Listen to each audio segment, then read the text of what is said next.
Watch the Houston Astros struggle and strive. And we've seen a core group of players rise up and define themselves as potential stars in the making. Every amazing pitching performance, every great defensive play, every clutch hit brings a young team closer and closer to a very bright future. Tonight, the Astros renew their quest for that future. Who will rise up next?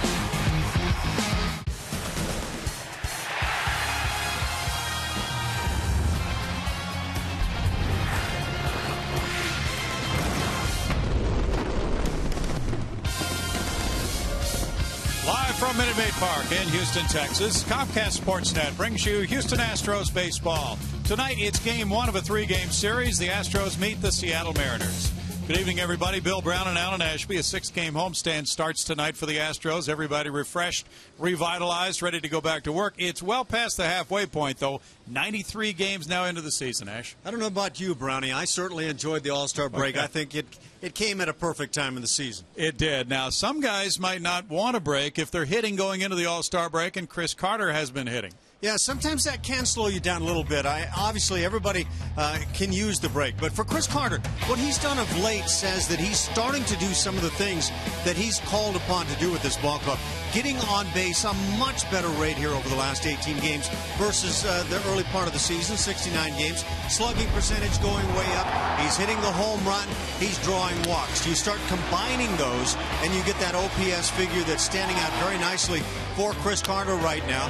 He's been driving the ball to all fields, taking advantage, lately at least, here at Minute Maid Park, where early on in the season he was having his struggles. Chris Carter obviously has that bat in the heart of the batting order that this Astros club needs to have if they're going to have success. He was a little banged up before the break, so he got a much-needed rest. Bud Norris also, with his turn skipped in the rotation at Tampa Bay, got an extra rest. Bud Norris hurt that ankle a bit in a game where he got beat up in St. Louis by the Cardinals, a very good club.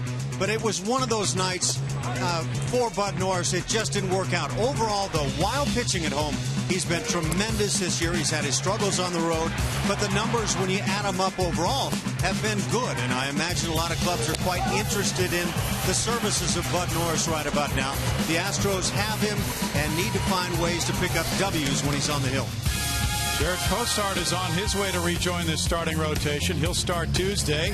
Bart Ennis has more about starting over in just a moment.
Mariners about to kick off the weekend series here. This is a 6-game homestand with the Oakland A's coming in next.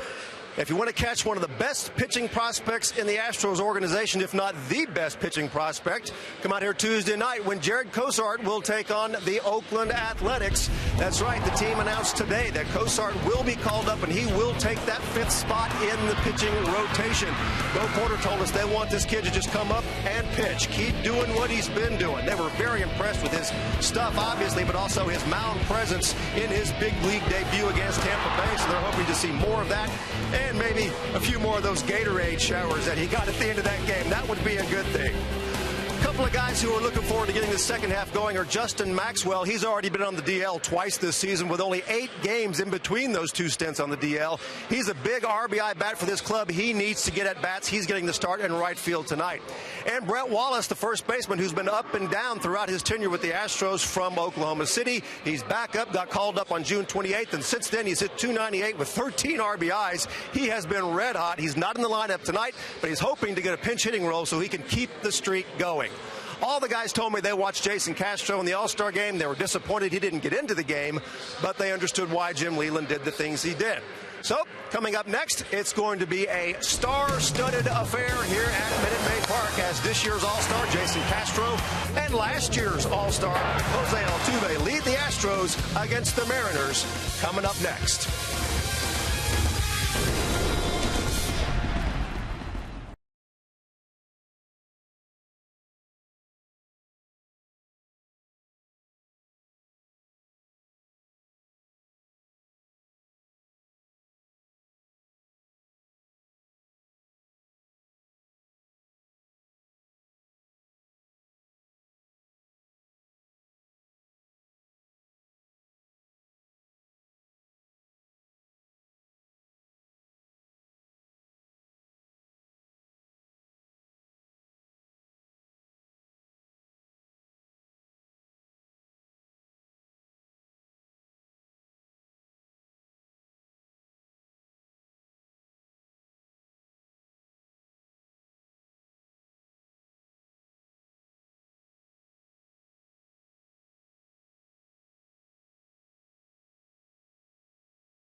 By Southwest Airlines. Find our fares online only at southwest.com. And by Progressive. Visit progressive.com today. Game 1 of a 6-game homestand here. The Astros and the Mariners are playing tonight in the first of 3. Then the Oakland A's will be here next Monday, Tuesday, and Wednesday. And before the game, special ceremonies. These military veterans were introduced on the field. Bo Porter has been involved with this group, the Vet Sports Wounded Warriors National Softball Team. And Vet Sports' mission is to help wounded veterans overcome their injuries through adaptive sports and rehabilitation programs. So they are taking the field as they were tonight alongside the Astros players at each position. And they also were on the field to meet the players during batting practice tonight. Very fine program, and Bo Porter is a supporter of that, as well as his coaching staff and his players. They got to mingle with the guys from Vet Sports Wounded Warriors National Softball Team. So now the preliminaries have been conducted, and the ball game is about to begin with this starting lineup for the Seattle Mariners, and they have been a much better team the last month or so. They go with Brad Miller, a rookie shortstop. Dick Franklin, a rookie second baseman. Raul Ibanez having a fantastic year at age 41 in left field. Kendrys Morales, who is being sought by other teams in trade talks, according to rumors, the DH. It's Kyle Seager. He's been the hottest Mariner at third base. Justin Smoke at first base. Michael Saunders in right field. Mike Zunino, the catcher. Dustin Ackley converted from second base to center field. Well, the Astros on the hill, 28-year-old right-hander Bud Norris, 6-8 on the season, 3.63 the ERA. That ERA took a hit with his last start in St. Louis, got roughed up by the Cardinals over 5 innings, allowing 7 earned runs. But Bud has pitched quite well. When you take game by game over the course of the season, Bud Norris has acquitted himself well. And now working with extra rest. His last start came exactly 10 days ago on July 9th at St. Louis. A loss in which he allowed 11 hits and 7 runs in 5 innings. And his first pitch is cracked on a line to left center field by Miller, leading off with a single.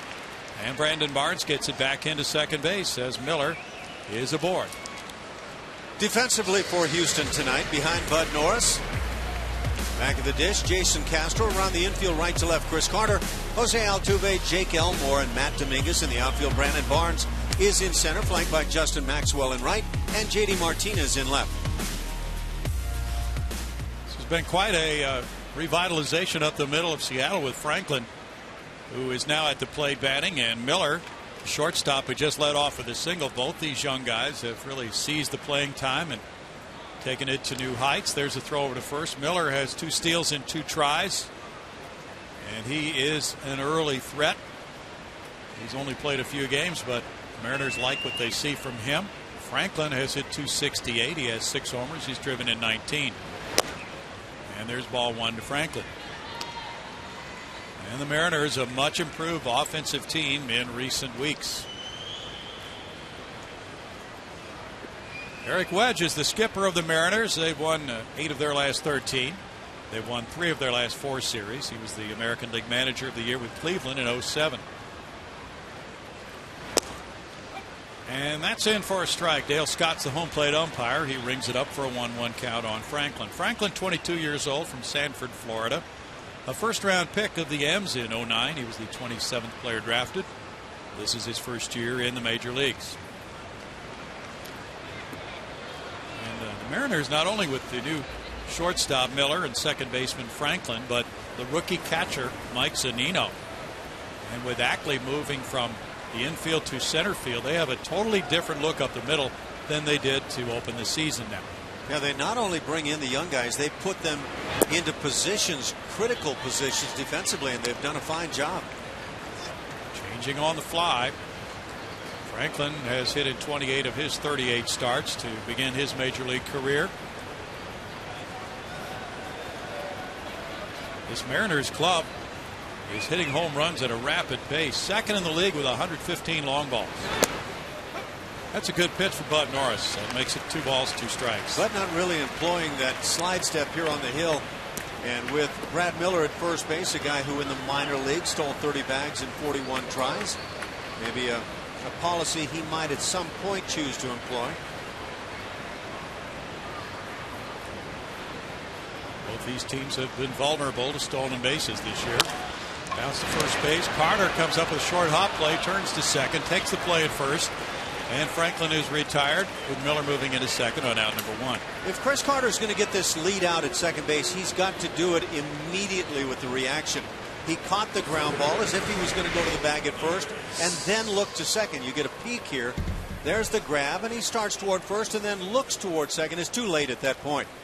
But I think the out at second was available to Chris had he made the initial move that way.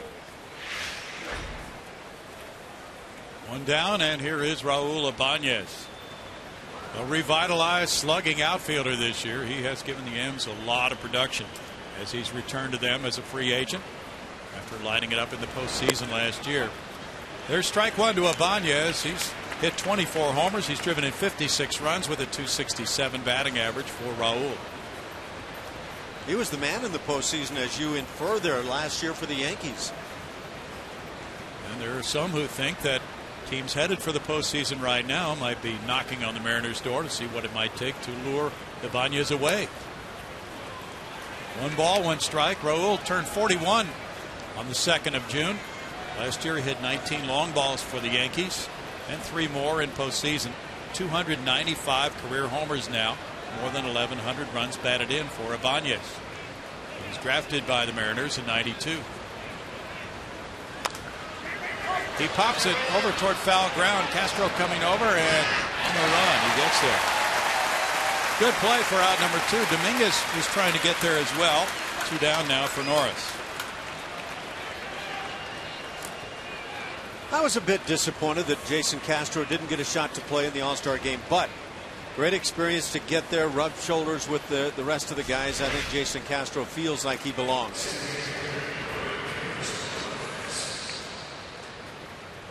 Good catch on the run there. And now it's Kendrys Morales batting. And Morales is another of those being mentioned in trade rumors right now. Switch hitting .280, 14 homers, 54 runs batted in for this 30-year-old veteran, DHing tonight.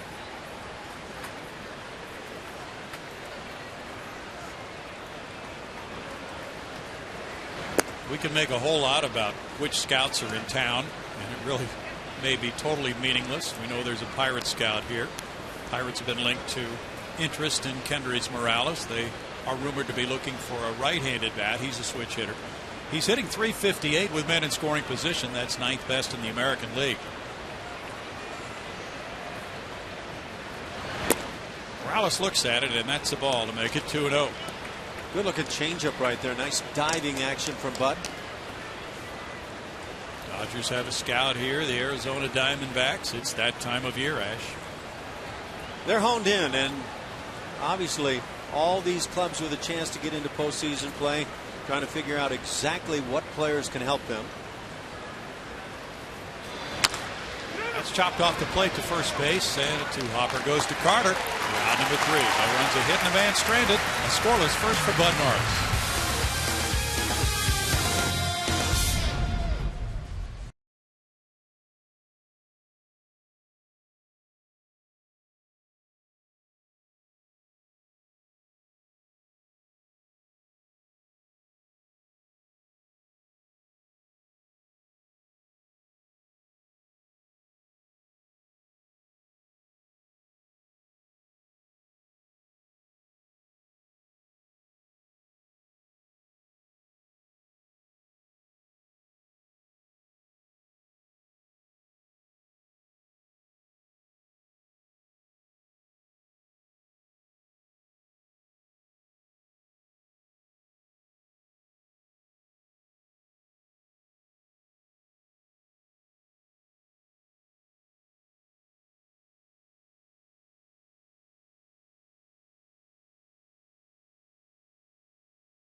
For the second half of the season, we're well past the halfway mark, but after the All-Star break, it's Jake Elmore starting Game 1 back from the break at shortstop, Jose Altuve at second base, Jason Castro the catcher, Chris Carter at first base, the left fielders J.D. Martinez with Justin Maxwell in right field, Brandon Barnes in center, Matt Dominguez the third baseman, Ronnie Cedeno the DH batting ninth.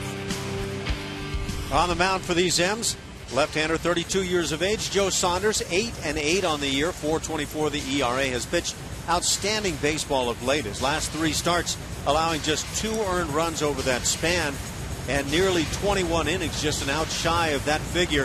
1-1 against the Astros in a couple of starts this year. The win, scoreless effort over 6 1/3. The loss, he got beat up right here in Houston. That came back on April 24th, allowing 8 earnings in 5 innings. Been a different pitcher lately. Now it's Jake Elmore leading it off. There's strike one. Elmore, 235, has a homer, 5 runs batted in, getting a trial at shortstop now. And Elmore's had a fair amount of playing time in the last 3 weeks. It's a 1-ball, 1-strike count. You mentioned the win and the loss for Saunders against the Astros this year. He faced them a couple of times while with Arizona, once in 2010, once in 2011 as well. No decisions on those. He pulls that one down into the dirt, and it's 2-1. But those last 8 starts with a 2.52 ERA. Joe Saunders has had it going, especially those last 3 starts, beating good ball clubs in each one of those, Ash. Just one rough one in that batch of 8 starts. That against the Pirates in a loss. Couldn't get out of the second inning. Comebacker from Elmore. Out number 1 for Saunders. Defensively for the Seattle Mariners here this evening. Behind the plate, the youngster Mike Zunino. And he has been really good defensively around the infield, right to left. Justin Smoke, Nick Franklin, the youngster Brad Miller at short, and Kyle Seager at third. In the outfield, in center field, Dustin Ackley, former second baseman, now getting some work in the outfield, flanked by Michael Saunders in right, and Raul Ibanez, the ageless one, in left field. Oh, he is. He's been doing some amazing things. When it's all over, Ibanez might have more production than any 40-year-old player. And he's 41. Jose Altuve puts it in the air. Foul ball, and Smoke goes over to take a look at it. Back about 10 rows. Strike 1 to Altuve. Ibanez putting a serious push on Ted Williams for a guy, 41 years of age? Yeah, and he would seem to be a lock to bypass the splendid Splinter the way he's on a pace right now. Well, Altuve with a new 4-year contract extension coming out for this period after the All-Star break. Swings at 1 in the dirt, and it's 0-2 on the curveball.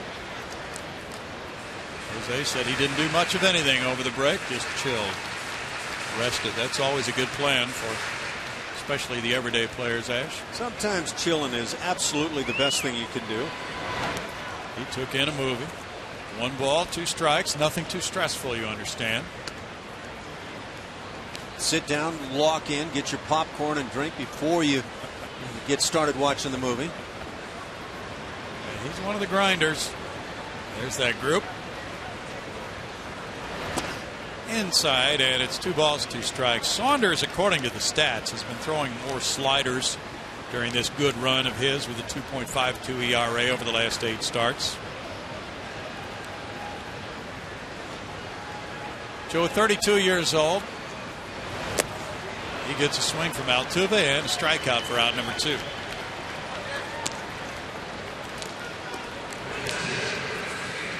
The Seattle pitching staff can really put up some zeros, especially the way Saunders has been going lately, and then with the 2 guys set to go tomorrow night, Iwakuma, and Sunday, Hernandez.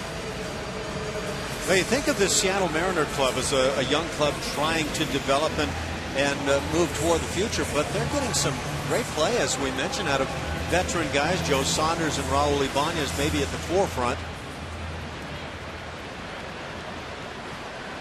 Jason Castro tries to get something working with 2 outs in the inning, and he shoots 1 to left field, backing up Ibanez. Ibanez looking up.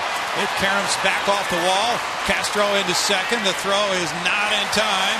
Double number 26 for Jason Castro, the Astros All-Star. Comes very close to shooting this one out of here to left field. That is the kind of pop he has to all fields. You pitch him away, this is what you risk. Boy, how a lot of other left-hand hitters would love to have that ability to shoot it with that kind of authority the other way. 26 doubles to lead the club, and just missing a home run by maybe a foot out there. He's in scoring position now for Chris Carter.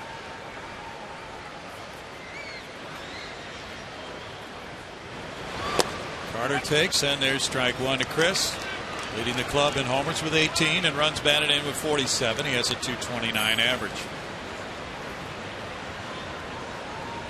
He has 4 homers and 8 runs batted in against the Mariners alone this year. And he's not chasing there. It's a 1 ball, 1 strike count. We've seen a little more disciplined Chris Carter the last few weeks. Sometimes I wonder, is it a disciplined hitter or opposing pitchers who just don't want to mess with the one guy in the lineup that has the chance of driving it consistently? 1 and 2, yeah, that's true. Carter has shown signs of driving it out to right to center field toward left, obviously. And he's just a guy that I don't think, even with all the strikeouts he's put up this year, that you want to mess with in big scenarios. J.D. Martinez is on deck. The Astros are 5-4 against the Mariners this year, 2-1 here at Houston. A little chop goes to first base. Smoke with the play. No runs, a hit, and a man left, and after one, it's scoreless.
Scoreless as we head to the second inning. Time for the AT&T tweet of the game, and it comes from Astros All-Star Jason Castro at JCastro15.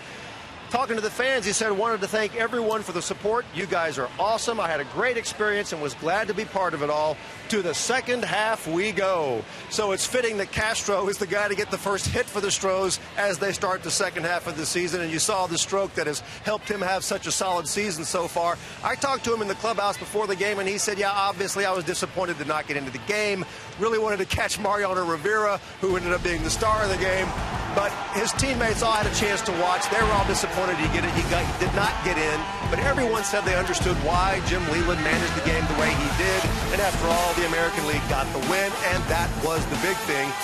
Bo Porter tried to take a positive spin, guys. He said, well, at least that way Jason didn't have the opportunity to get injured in any way, shape, or form. That's stretching to put a positive spin on it. But nonetheless, as you said, Ash, it's just an opportunity for Castro to feel like he belongs among baseball's elite. Yeah, Bart, good stuff. And I do think that Jason Castro, one of those really intelligent guys, knows he belongs. And I think having that experience is a big plus. Kyle Seager takes their strike one, leading off the second inning at 293. 15 homers, 44 runs batted in for Seager. Seager's had a very good stretch recently. He leads their club with 107 hits and in doubles with 24. He's on a 14-game hitting streak right now. In tight from Norris, that makes it a 1-ball, 1-strike count. Seager lately has been magnificent. 442 in the last 14 games with 5 homers, 10 runs batted in. It's the second lengthy hitting streak he's had this year. Had a 16-game streak earlier this season. Time called, and Bud Norris, in quest of win number 7, has had the best first half he's ever had in a major league season. This is his 4th full major league season. In the air and over shortstop Elmore. It goes out to left field, but Elmore is out there for the catch for out number 1. So let's see what Bud's been doing. Career highs for the first half in wins, starts, and innings pitched so far. You can see overall last year almost 170 innings on the course of the year. He's certainly on that pace or better this year. ERA shaving down considerably, and the home runs way down. He's among the leaders, second best in terms of home runs per 9 innings this year. So Bud Norris doing some real positive things. And again, if you take game by game, I feel like Bud Norris has been an ace on this staff all the way. Justin Smoak, the former Texas Ranger, looks at ball one. He's hitting .386 for the month of July for 44 at bats, up to .272 for the season. 8 homers, 22 runs batted in for Smoak. Problem for Bud is that when you pitch this well on a club that obviously is not heading toward postseason play this year, you become very valuable in terms of other clubs, and you just wonder how many right now are salivating for an opportunity to maybe see this guy wear their uniform. Matt Garza is thought to be the #1 prize as far as starting pitchers who are going to be traded. And a Garza trade might be imminent, according to some reports. Possibly the Texas Rangers. They are thought to be the front runner for Garza. And many people who really look at the trade market every year feel that Norris could be the #2 starting pitcher available in a possible trade. Haven't heard a whole lot of Bud Norris talk, but for me, having seen him pitch every time he's run out this year, if I were speaking to scouts, to opposing teams, I'd say you guys are crazy if you're not desiring to come after this guy. Now, I'm not one of those people who wants to see Bud leave town. I think he's still young. I think he's valuable and can be for a long time. 2-2. Jeff Luhnow has said that he is fine with Bud Norris on the Astros and not really seeking to deal him anywhere. He's got this really good slider. He's had a fastball that he's spotted the majority of the time very well. A changeup that is maybe underused to this point on his career. I think that can become even better. But he can spot that fastball with some of the best of them. He seems to be making advancement from year to year in his career. He's not a mid-90s guy. He's just that notch below it. But you can pitch very successfully being at that level in terms of fastball with his kind of stuff overall in the command. That's fouled. Smoak staying alive, just kind of flicked at that one. That dropped down to 88. Now that's a really hard changeup, but I think that's a version of a changeup he was throwing, either choking off a fastball or maybe throwing the hard changeup. But that's kind of the sign of a guy who's really figuring it out, changing a variety of speeds. We've seen some added nuances for Bud this year. Inside ball 4. Good job by Smoak. He spoiled the previous pitch and then took a walk. Log on to CSNHouston.com and click on In-Game Live to enhance your Astros experience via computer, smartphone, or tablet. Get in-depth stats and join the social buzz. In-Game Live only on CSNHouston.com. It's Michael Saunders. No relation to the starting pitcher Joe Saunders. Michael, 26 years old, from British Columbia in Canada. .225, 6 homers, 24 runs batted in for Michael Saunders. This guy is a defensive gem maker, and he's got some pop in the back. Slow grounder, backhanded, and Carter goes for the force play to Elmore for out number 2. From 3-6 with Saunders reaching. Now, to clarify, Jeff Luhnow had said that he really likes Bud Norris on this Astros club, and he is not talking about trading him at all. In fact, he's been dissuading that idea every time he's been asked by the media about it. You'd be foolish not to field questions about any player you have. You never know what kind of an offer might come along. But when you're talking about Bud right now, I feel like you better get yourself quite a deal, or just say thanks but no thanks.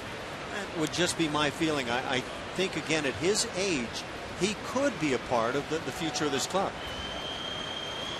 Mike Zunino, the rookie catcher, has arrived quickly through the minor leagues.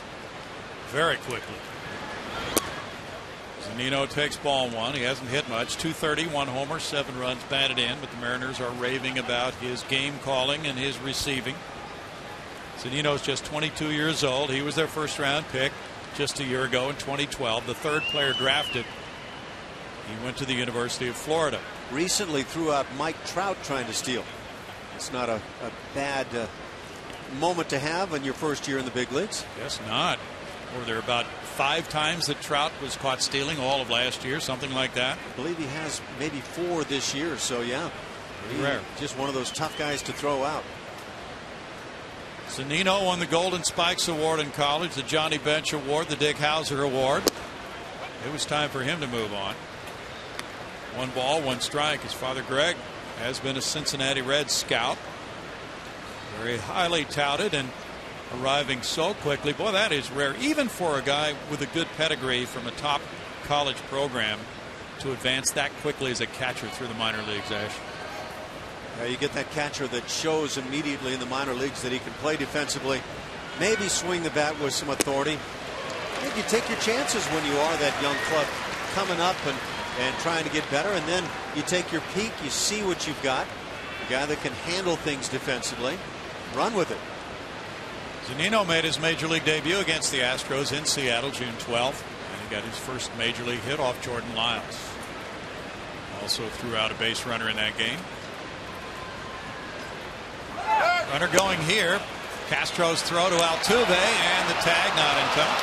He tried to put the tag on Saunders while moving. Throw was drifting a little bit.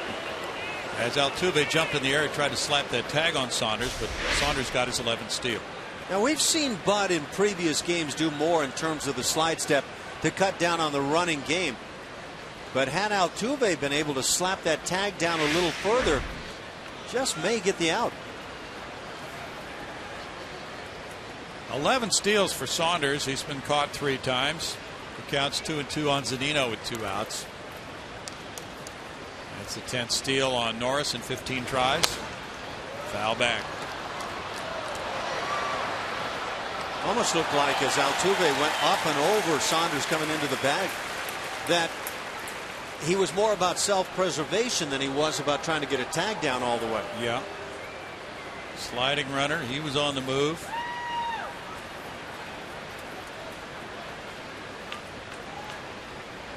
Mariners have won 3 in a row. They swept the Angels right before the All-Star break.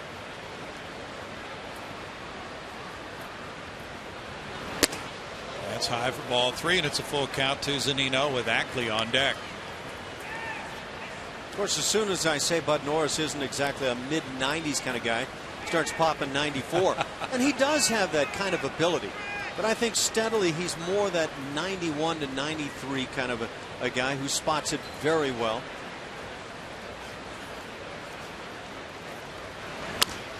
Slider is fouled, and it's still a 3-ball 2-strike count. This Seattle club, which has been known for its pitching down through the years, seems to be a different type club offensively. Recently, they've homered in 22 consecutive games. That's a franchise record for them, and that's the longest in the majors this year.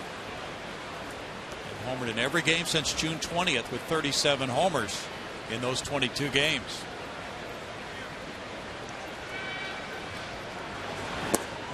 And a strikeout for Norris ends the Seattle second inning with no runs, no hits, and a man stranded. No score in Houston tonight.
Reminder, as you enjoy a cold one, to look forward to Miller Time later in tonight's game, brought to you by Miller Lights.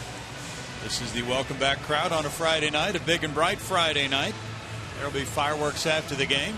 Had a little rain earlier this afternoon. Big wreck on the freeway. But now everybody's safe and enjoying baseball tonight. And Hector Ambrose has returned to the Astros. He was promoted from AAA Oklahoma City, replacing Brett Oberholzer on the pitching staff. J.D. Martinez gets it going and goes for the first pitch, puts it in the air to right field. Michael Saunders comes in. One pitch, one out in the home second for Joe Saunders. That's the pitch you want to hit off of Joe Saunders if you get it. That leadoff fastball, a lot of plate was found by that pitch, and you want to be able to center that up when you take that act. Well, the players have had 4 days off. They had a brief workout last night, but the timing may be affected. How did you find it when you had an all-star break? Was your timing affected at the plate? Oh, it can be. Sometimes you'll come back actually better than you were. And that's the strange thing about this game. A lot like golf, a lot like other sports, I guess, where it comes and goes. And a lot of times it feels like there's no rhyme or rhythm as to why you're seeing the change one way or the other. Ball strike one to Maxwell. Justin lays off, and it's 1-1. J. Max said he's feeling good again now. All the injuries are healed. He had the broken bone in his hand. That was against Iwakuma of the Mariners back in April, and then the concussion. But now just looking forward to this playing time. It's 2 balls and a strike. Just reactivated from a 7-day DL for that concussion last Saturday.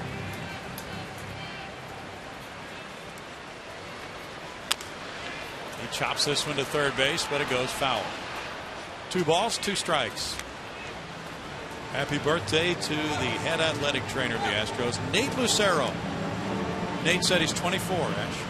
Trainers have birthdays, huh? Yep. I wasn't aware of that. They get younger during the season. Well, in Nate's case, I think that must be the case if he's actually 24 now. So congratulations, Nate. Keep it going in that direction. There's the bat of J. Max. He was working hard on a bat in the clubhouse before the game tonight.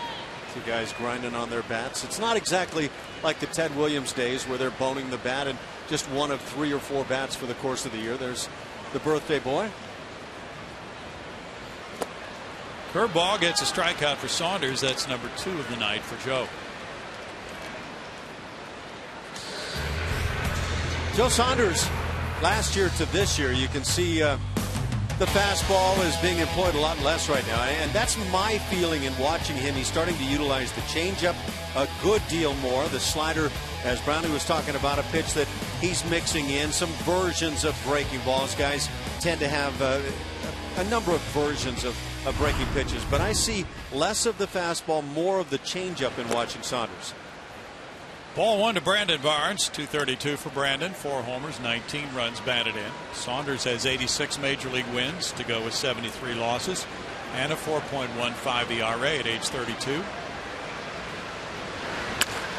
That's in the air and deep to left center field. Barnes gives it a long ride way out toward the Conoco pump, and Brandon Barnes will take the tour. 1-0 Houston. Barnes unloads number 5 of the year. Right over the 404 sign to left center as Barnes gets his 20th run batted in. How welcome that is. Brandon Barnes, we all know he can play defensively in center field. Now, he's not a big base stealer, so he's got to find a way to make offensively some hay with that stick. And the home run is the best opportunity to do it. This guy has shown that he can hit some long ones. It's just the number that has been maybe a little shy. That was a bolt. 1-0 Houston. You mix in that kind of long ball ability with the defense that Brandon Barnes plays, and you got yourself a gem in center field. Tapped toward the right side by Matt Dominguez. Second baseman Franklin gets it over to first. And the Barnes home run makes it 1-0 Astros after 2.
Brandon Barnes' home run has given the Astros a 1-0 lead.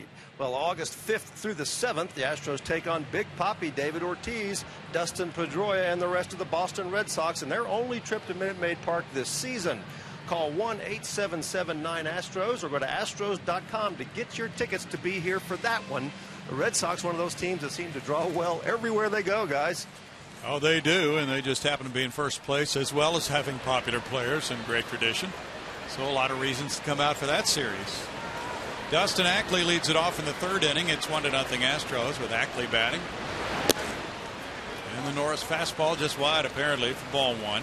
205 for Ackley, 1 homer, 11 runs batted in. And he did not take at second base, so now he's an outfielder.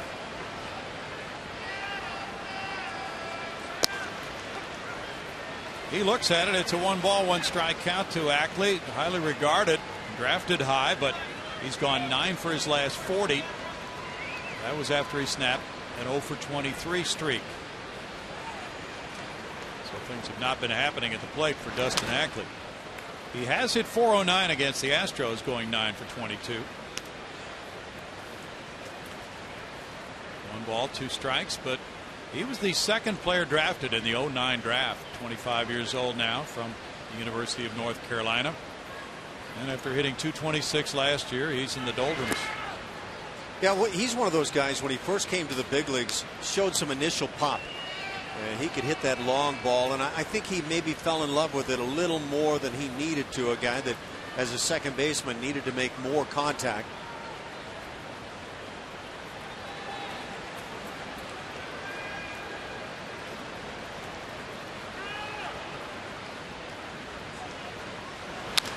Ackley with the fastball grounds it to Carter. Carter gets his third chance of the night. There's out number 1. In the American League East, Boston holds down the top spot currently at 58 and 39, 2.5 ahead of the Rays, 4.5 ahead of the Orioles. The Yankees are 6 back. The Blue Jays trail by 11.5. Yeah, Brownie, you were talking about the Red Sox, and a good club they are, first place. You go anywhere you want to go in that American League East division, you are going to have your hands full. Even the Blue Jays, that's a talented bunch.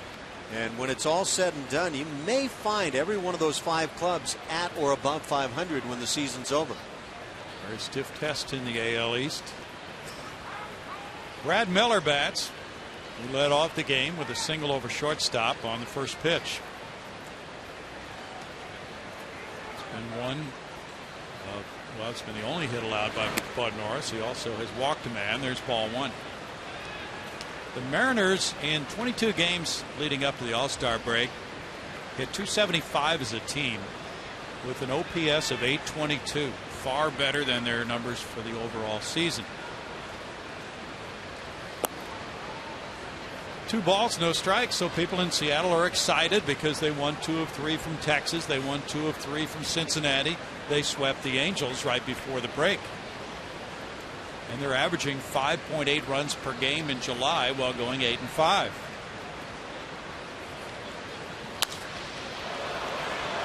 Barnes out toward right center field. 2 outs. And Norris's 20th start of the season. I think all major league clubs will have their ups and downs. I don't care how good or bad you are, you're going to find some moments. The clubs that are struggling where you're going to beat some teams where it looks really good on your slate. It's what it looks like when it's all said and done. You've played 162. How do you fare against the teams you should beat? How do you fare against those teams that are upper division clubs? And the really good teams will have, generally speaking, a nice slate across the board. Nick Franklin grounded out earlier.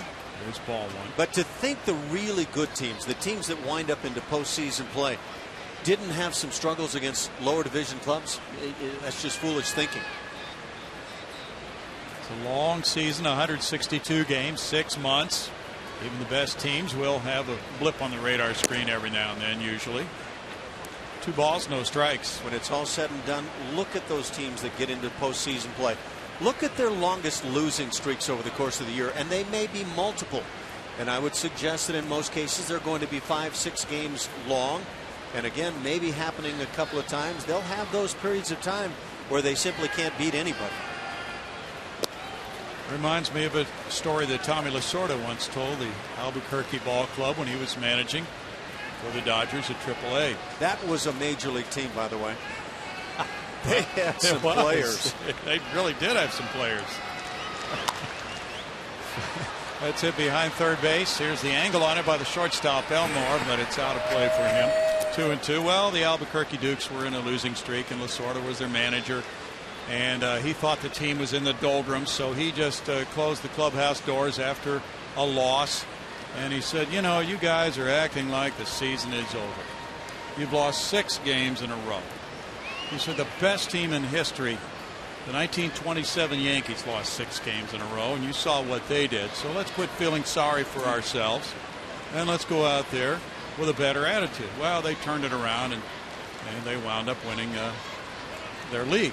Pacific Coast League. So then that next winter he was in the Dodger offices. He had some meetings and he was walking down the hallway, and one of the staffers said, hey, I heard that story you told your ball club. Line drive right field, that's in for a hit. Maxwell over to play it on 1 bounce. Franklin's on with a 2-out single. That was a story making base hit, by the way, right there. Okay, yeah, that helps with 2 outs in the inning, doesn't it? So usually that doesn't happen, but anyway, they said, well, you know, Tommy, there's one thing, though. The 27 Yankees never lost 6 in a row. He said they'll never know the difference. Don't let the facts get in the way of a great team morale building story. That's the way that slogan goes, right? That's it. Raul Ibanez is up next. He fouled out to the catcher, Jason Castro. Yeah, Tommy Lasorda was in big part about psychology, and he was really good. He was a motivational genius, some would say. Ibanez takes, and there's ball 1. Part of that story that has me stumped, though, is how Albuquerque lost 6 in a row. I'd like to know what major league clubs came through for a week and beat that team. They did have some juggernauts, didn't they? Man, oh man. Well, they had players like Mike Marshall and Greg Brock, and those guys would hit, what, 350 and 40 homers and drive in 110 runs. You're talking about maybe some later years than what I'm thinking of. I'm talking about the Albuquerque club that I ran through and saw that had basically that swapped out with the Dodgers at one point. They had the entire infield.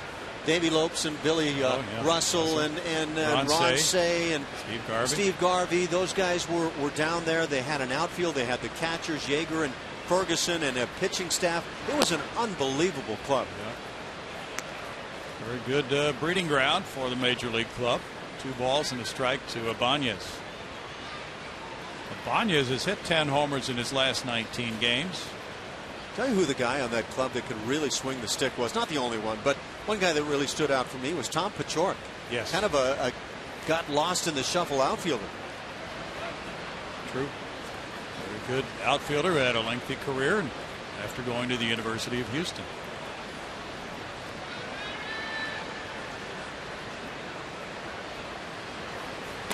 Ibanez with a big cut goes to a 2-2 count. Ibanez became the first player in history to have 20 homers before the All-Star game at age 40 or older. Look at this swing. That's lift and separate time. That's one way that he has found to be able to hit that home run ball consistently. He's had an outstanding career. Foul back. Still 2-2, and he is 5 for 18 with a homer in his career off Bud Norris. He had 10 home runs in the month of June. And Chris Davis had more in the American League.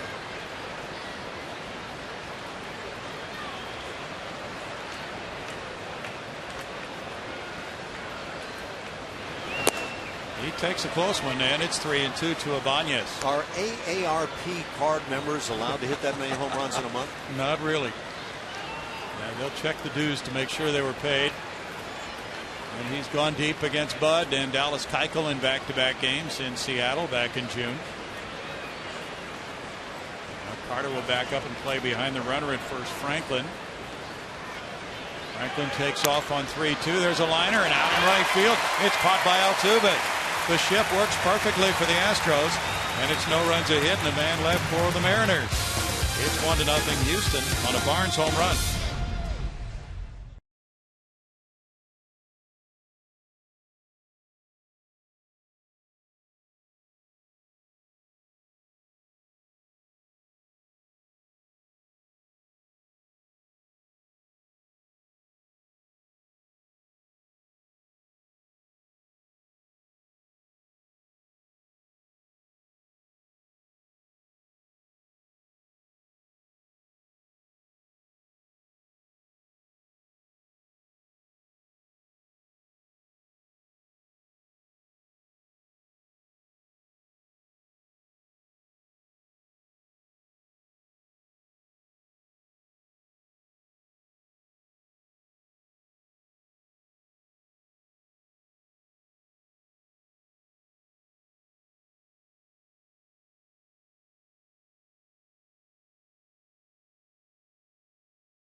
Top, this moment in history is brought to you by MD Anderson, making cancer history.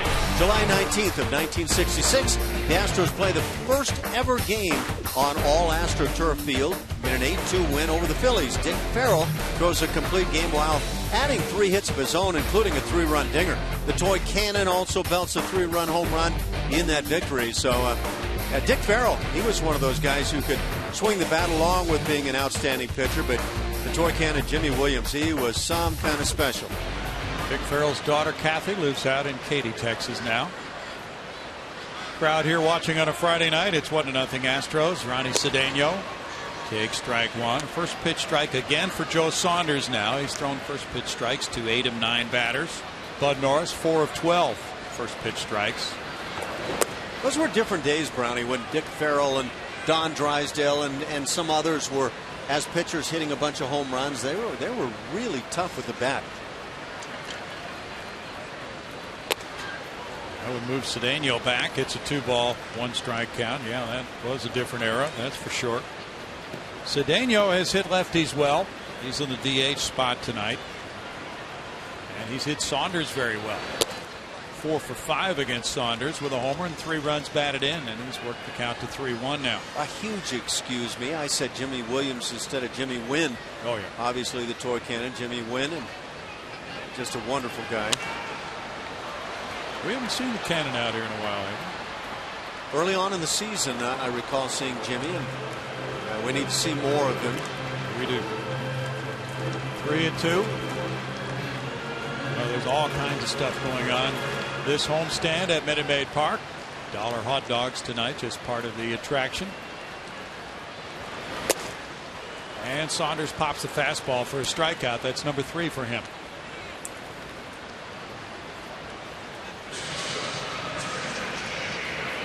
I think Saunders in throwing that fastball a little less these days than he did last year, and throwing more of the change, more of the breaking balls. I think he has aided himself with the heater. Now that fastball sneaks up on some hitters. He's given up a Castro double, a Barnes home run. Now here's Elmore, grounded back to Saunders. There is ball 1. Well, this Seattle club has plenty of firepower on the mound tomorrow night. Sashi Iwakuma will take the mound. He's 8-4 with a 3.02 ERA. Just great numbers overall. Line drive into left field for a hit for Elmore. He went out and hooked that one. It's hit number 3 for the Astros tonight. Yeah, I would suggest that Joe Saunders, at his stage of his career, is not going to be very successful with the pitch he left up there for Elmore. Where that pitch is, that finds a good part of the outer portion of the plate up above the belt. And as a hitter, you better take advantage of that kind of pitch. That's what Barnes did on his home run. Now Altuve's batting. He struck out earlier. Saunders shut out the Angels in his last start, July 12th, for 7 innings in an 8-3 win. He's a former Angel. Altuve chasing there, and it's strike 1 to him. Looked like he was expanding his zone a little bit first time up tonight as well, Ed. He's so good at hitting the ball the other way that I think sometimes he gets the feeling he can handle just about everything out there. This one a little too extreme. Good point. Sometimes a hitter like Altuve can see that pitch just a little bit off the outside corner as one he can line into right field. It's 1-1. It's like Saunders turns that changeup over quite a few times, especially on the right-hand hitters.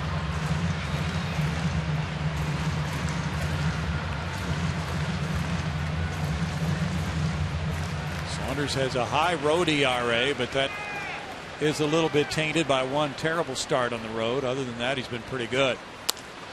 That's up the right field line. Looked like Altuve was almost trying to steer that one in that direction, and it's 1-2. Sometimes he'll do that.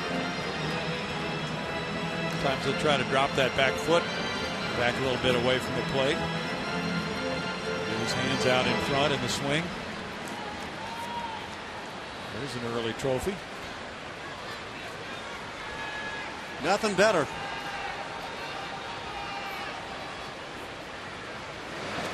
That gets away from Zunino. It skipped up there out of the hand of Saunders, and While pitching Elmore to second base now, Saunders has a 2-2 count on Altuve. Well, when you talk about a game here and there, whether it be at home or on the road, how they can mess with the numbers, Bud Norris knows all about that.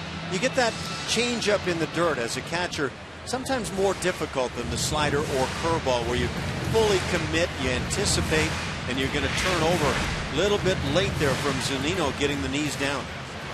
But I think Bud Norris, with that game back in Oakland back in April, mid-April, when he allowed 6 earnings in just 2/3 of an inning, one of those numbers killers for his road numbers this year. Throw back from the catcher, got by Saunders. Moment of panic there for Elmore at second base.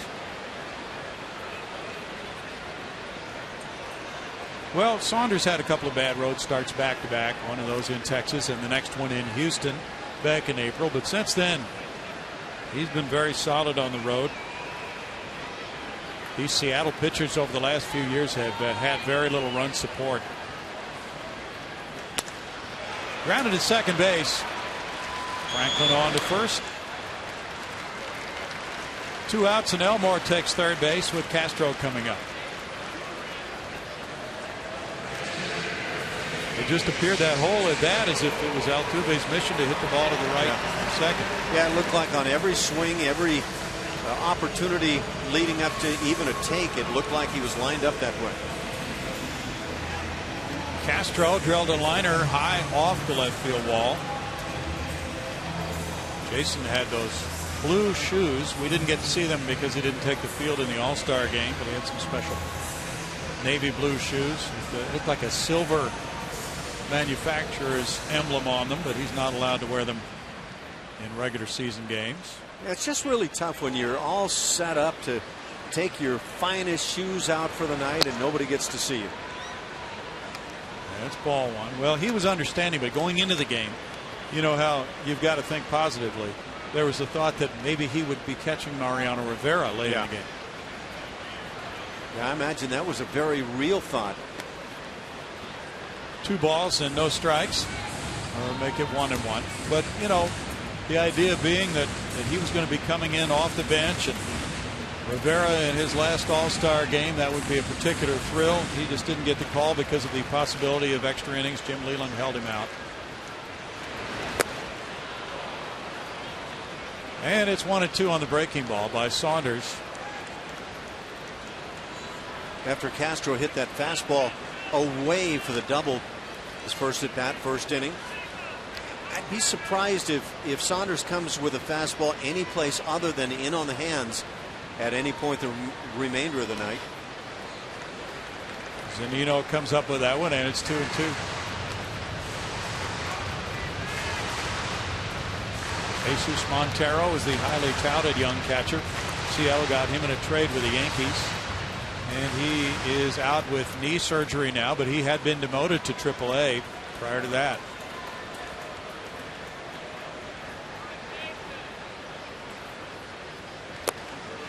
And that's a strikeout for Saunders. It gives him 4 for the game. It's no runs, a hit, and a runner stranded at third base. 1-0 Houston after 3.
Astros still on top 1-0 as we move to the fourth inning. Time for our progressive fan of the game. Now we're up here in section 252. There's a large contingent from Lamar University, specifically their baseball program.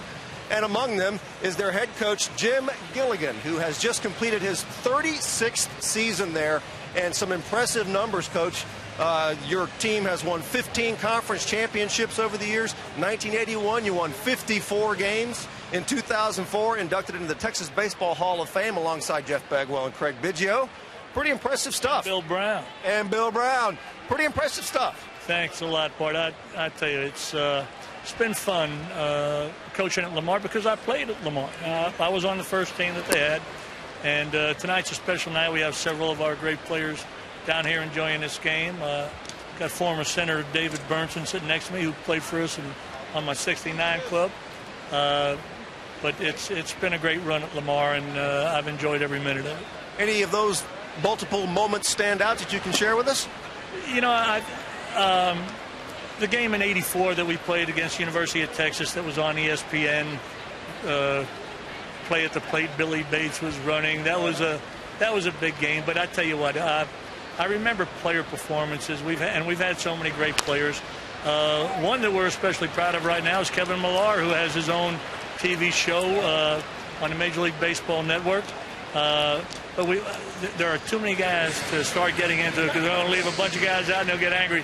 But I'm so proud of the guys we've had. We've cranked out a lot of professional baseball players, but we've had a lot of very successful people that have gone on to be successful in other fields. So proud of all of them. And a lot of them are here tonight to honor their former coach. It's great to have you out here, and congratulations. You are the progressive fan of the game. All right. Thanks for being with us, Jim. Enjoy the rest of the game. Okay. Guys, back to you. Thanks, Bart. And Jim had left a phone message today. I was looking for him earlier tonight because of that phone message, but I couldn't find him. I went to the wrong section. Sorry about that, Bart. And a great guy. There's a fly ball to left field by Seager. Seager hits one high to left, and that one gets in. It's a two-run homer to the opposite field for Kyle Seager. 16th home run of the year. It takes his hitting streak now to 15 games. And Seattle is now homered in 23 consecutive games, extending its own franchise record. It's a 2-1 lead for the Mariners. Kyle Seager, one of the best-kept secrets offensively in Major League Baseball. This kid is good. And showing power going to left field right here. One of the few pitches that Bud Norris has left up, despite the fact that it's on that outside black. Seager able to hit it out of the yard. Now 2-1 ball game as Seager goes deep, giving him 46 runs batted in, and he's been one of the prominent reasons for their offensive improvement. And Norris faces Justin Smoke. Smoke looks hit ball one. Well, I noticed that Jim Gilligan's a big fan of yours, Brownie. Well, and it's really nice that he got out that info that you're in that Texas Hall of Fame. Well, you know, it was great to see him. We don't see him that much, Ash. And you go back a few years to when you were managing in the Beaumont area, right? In pro ball with Jim. So you've crossed paths with him. Charlie Korfeld was actually the manager of that team in the Texas-Louisiana League. It only lasted 1 year. But I had the chance, being with the Rio Grande Valley White Wings, to pass through there. Yeah. Well, Jim has done a great job of mentoring so many young players. 2 balls and a strike, and when he went into the Texas Baseball Hall of Fame in 2004, Kevin Millar was there. He had bought a table to be there for that occasion.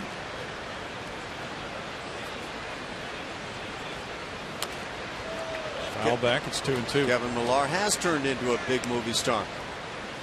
Yeah, he's big time, isn't he? Pretty darn good player through the years, and that personality has won out completely.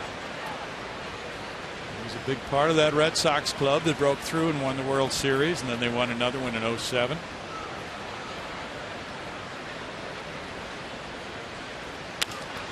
In the air to center field, Barnes tracks it in toward second base. He really knows, even when balls hit right at him, seems to know with that extra uncanny sense how hard they're hit. Sometimes the center fielder will freeze for a beat on a ball like that. But a lot of it's the sound of the bat hitting the ball, isn't it, Ash? It is. You look at the swing, though, and the swing is what'll make outfielders step back if you get the big swing, and this is a big swing. It's on the hands a little bit, and so Brandon gets that quick read. But he is an instinctual center fielder.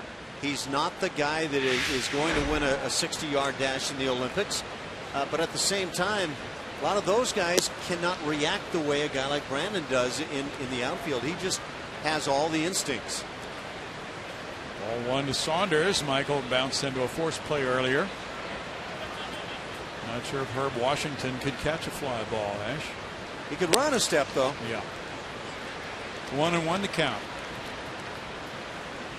I think they have to tell him which way to go on the base paths, but nonetheless, turned out to be an intriguing notion.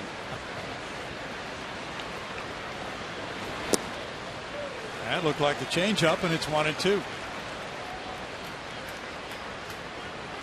Yeah, can you really go out and get the biggest hot item in terms of 100-yard, 100-meter dash guys and bring them in and have them be a base thief?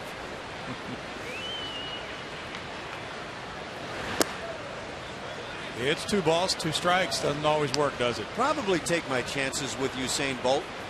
Okay, I tell you what, go out there to first base and steal second. And if you get there, steal third while you're at it. The thing is, sometimes pickoff throws came over and Washington wasn't sure what to do with those. Exactly. Still 2-2. What do you mean they're allowed to throw over here? Ricky Henderson, though, is that perfect combination of speed and the ability to steal bases. He is the greatest. You know what he said about himself when he stole third base and became the all-time leader? Pretty much. I am now the greatest. Well, Ricky probably was one of the guys that had a right to be able to say that sort of thing. Power, well, like you say, and leading off ball games, the all-time king. Craig Biggio, the all-time leader in the National League, but boy, the figures put up by Ricky Henderson as a leadoff hitter with home runs and everything he did, just amazing stuff. It's 3 balls, 2 strikes. He was well, that hit him apparently, so he's going to first base. Saunders to first, and now Mike Zunino will bat. He'll be the 5th man to bat here in the inning. Let's take a look at that last one. Is this one of those back footers? Yeah, yep, just barely. That's why it shoots on by Jason Castro. So hit batsman now continues a problematic 4th inning for Bud Norris, trailing 2-1. It's only the 3rd hit batsman for Bud this year.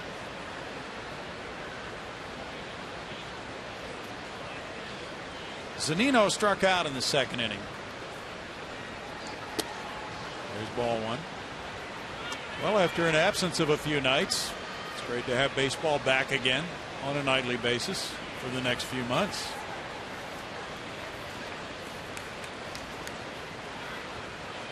Now you've got about 2.5 months to see how this Astros team for 2013 eventually shapes up.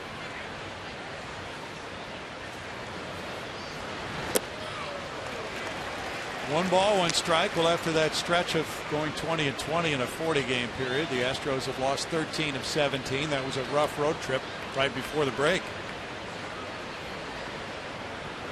It's hard to figure if somebody says analyze that. Well, what do you think about it?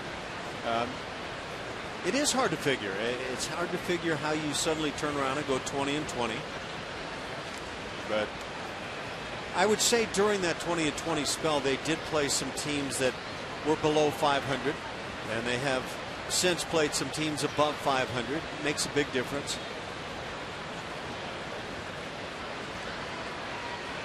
The Astros are 17-32 at Minute Maid Park. In tight, and it's 2-1. There are times, however, you can utilize that kind of logic, good teams, bad teams, and it just doesn't seem to hold sway. But I think in this case, it probably has been a dose of reality. You want to become one of those clubs, but you've got to get better to cross that threshold.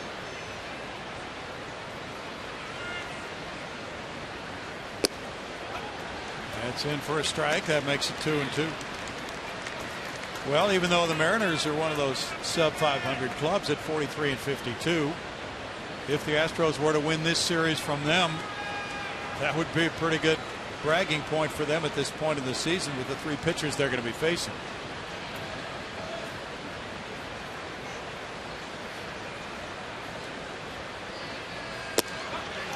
Zunino tried to check, and he did on appeal to Bill Miller at first. It's 3-2 now. Yeah, I think there's a tendency to say momentum is on your side when you've won a few ball games, and especially if you've beaten some good teams. But it's a strange thing about this game. When you're losing, you always hear it. Forget about that game. Come back out tomorrow. It's the beautiful thing about this game. You do it every day. Well, it plays on that other side as well. Sometimes momentum is just a word and really has very little meaning down in the clubhouse. Bull Porter was asked by the media before the game what areas of improvement he would like to see in the remaining games of the year, and he listed 3. Runner going, and that's ball 4. Ooh. The runner's at first and second now, and it's Ackley coming up. Pretty good looking pitch right there, and no call, and that forces Castro not to throw, and Castro is checking things out with the home plate umpire Dale Scott. Faith and Family Night is back tomorrow. The Astros take on the Mariners at 6:10 with an inspirational postgame concert featuring 10th Avenue North. Your game ticket is also your ticket to the concert. Call 1-877-9-ASTROS or visit astros.com/faith for tickets today. Big night coming tomorrow, and the starting pitchers are Eric Bedard for Houston, Hisashi Iwakuma for Seattle. Runners at first and second now with 1 out for Ackley. Yeah, I got the impression, sorry Browning, that Jason Castro really did feel that that pitch was in for a strike, and there should have been a chance at the strike him out, throw him out, double play. Ackley grounded out to Carter earlier. And there is ball 1. Well, make it strike 1. So Scott rang it up a little late. So Bull Porter was asked about the areas of improvement. He listed number 1, the pitchers cutting down on walks. Number 2, players cutting down on the errors or simply plays not made. And number 3, the hitters cutting down on their strikeouts.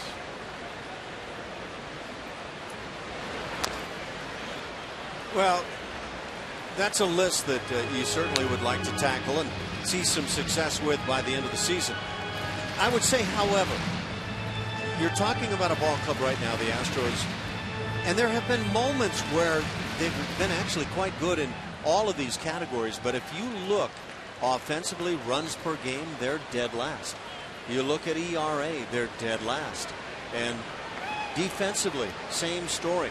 It's a ball club that has a lot of growth that needs to take place. Line shot, left field corner. That'll score at least 1. Saunders into the plate, and now a second runner attempts to come home. The throw takes Elmore over to his right, and that's a 2-run double. Ackley in with his 8th double of the year and a couple of runs batted in, giving him 13 for the season, plating Saunders and Zunino. We lose sight down in that left field corner. I don't know what went on for J.D. Martinez, but once he did corral this ball, the throw back into the infield left Ronnie Cedeno with no opportunity toward the plate. And now we'll get our first peek rather as well, or thought we might.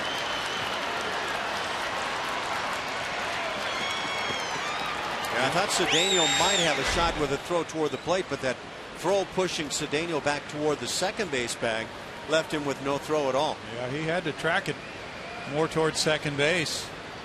Now Brad Miller. Miller's 1 for 2. There's ball 1. We didn't see the actual fielding effort of J.D. Martinez in left field. Now here's a look at it.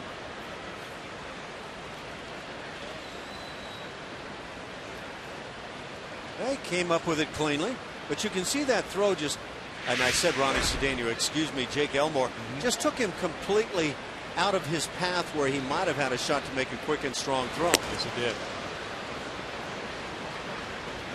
2-0 now to Brad Miller, and Castro goes out as the inning is lengthening for Bud Norris. He's thrown more than 25 pitches so far. Doug Brocail's headed out as well.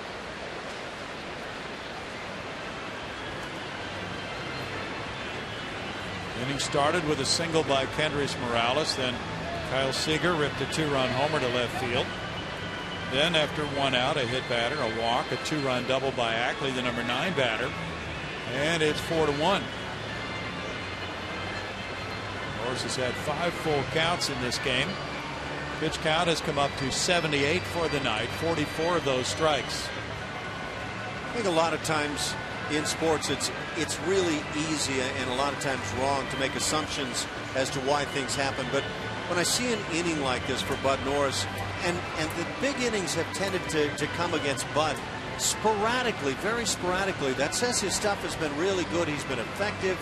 But when something goes wrong, it feels like it kind of craters a little more than his stuff might warrant a lot of the time. Miller's awaiting a 2-0 pitch.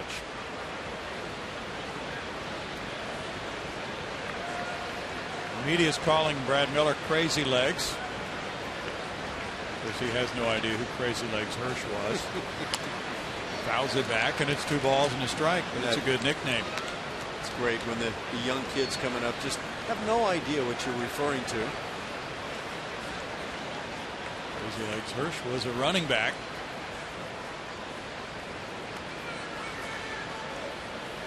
Brad was born in Orlando, Florida. ACC Player of the Year at Clemson in 2011.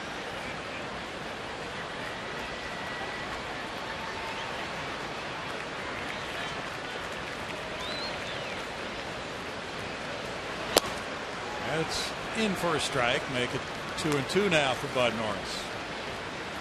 It's amazing what one pitch can do to change things around in a ball game. Yes, Bud gave up the 2-run home run early in the inning, but if he had simply gotten that call, the possible strike call on Zunino to strike him out with Saunders on the move, they might have gotten the double play and the inning's over. And it's 2-1. Foul to make it still 2-2. Eric Bedard tomorrow night against Hisashi Iwakuma. Sunday afternoon, Jordan Lyles and Felix Hernandez. Bull Porter telling the media tonight that he wanted to split up the 2 left-handers in his starting rotation. So with Lyles in between Bedard, then that puts Monday night starter against Oakland as Dallas Keuchel, the other lefty.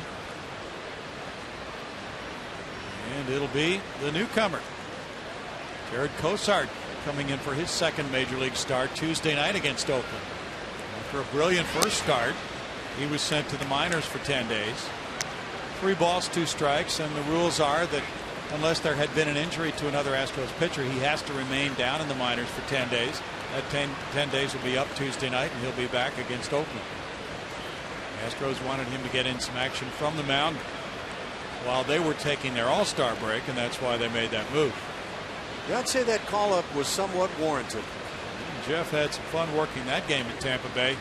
That was exciting. Miller takes a walk. Let's revisit that because it was one of the high points of the Astros season. A no-hitter for 6 1/3, 8 innings of 2 hits, shutout ball, no earned runs anyway, 3 walks, 2 strikeouts. You know, and his stuff was legit mid-90s. All the talk about mid-90s kind of fastball, a lot of times I take that with a grain of salt. He came up and showed 94 to 96 steadily. I mean, he was right in that groove and spotted locations with that pitch as well as we've seen anybody all year. Nick Franklin is 1 for 2. He's singled to right in the 3rd. And he looks at strike 1 from Norris. Oakland will go with Tommy Malone Monday night against Dallas Keuchel, and right-hander Jared Parker will pitch against Cosart Tuesday night. Wednesday's a day game. We don't have the starters yet for that game. Barry, I'd love to have you go back to Brad Miller. Why is he being called Crazy Legs? Just the way he runs. They just think that he has a lot of leg action when he runs. We haven't seen enough of him to be able to verify that or not. Travis Blackley's warming up. There must be something to it, Ash. They wouldn't make up that nickname in the Emerald City. Nobody would do that. Well, we'll have to take a close peek. Must be merit to the Crazy Legs nickname.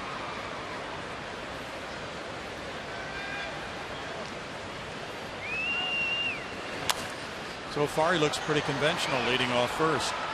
1 ball, 2 strikes. Maybe he just finds a way to avoid all tacklers to this point.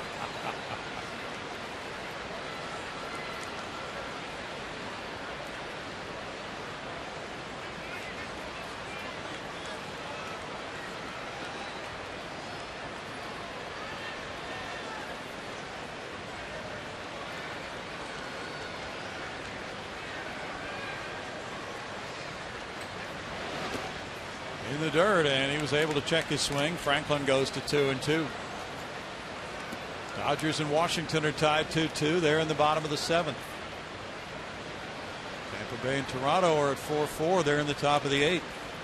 Boston leads the Yankees 3-2. They're in the bottom of the 7th at Fenway. Andy Pettit on the hill for New York. That's a big weekend series. A-Rod's expected back with the Yankees on Monday. He's supposed to be playing at AAA this weekend.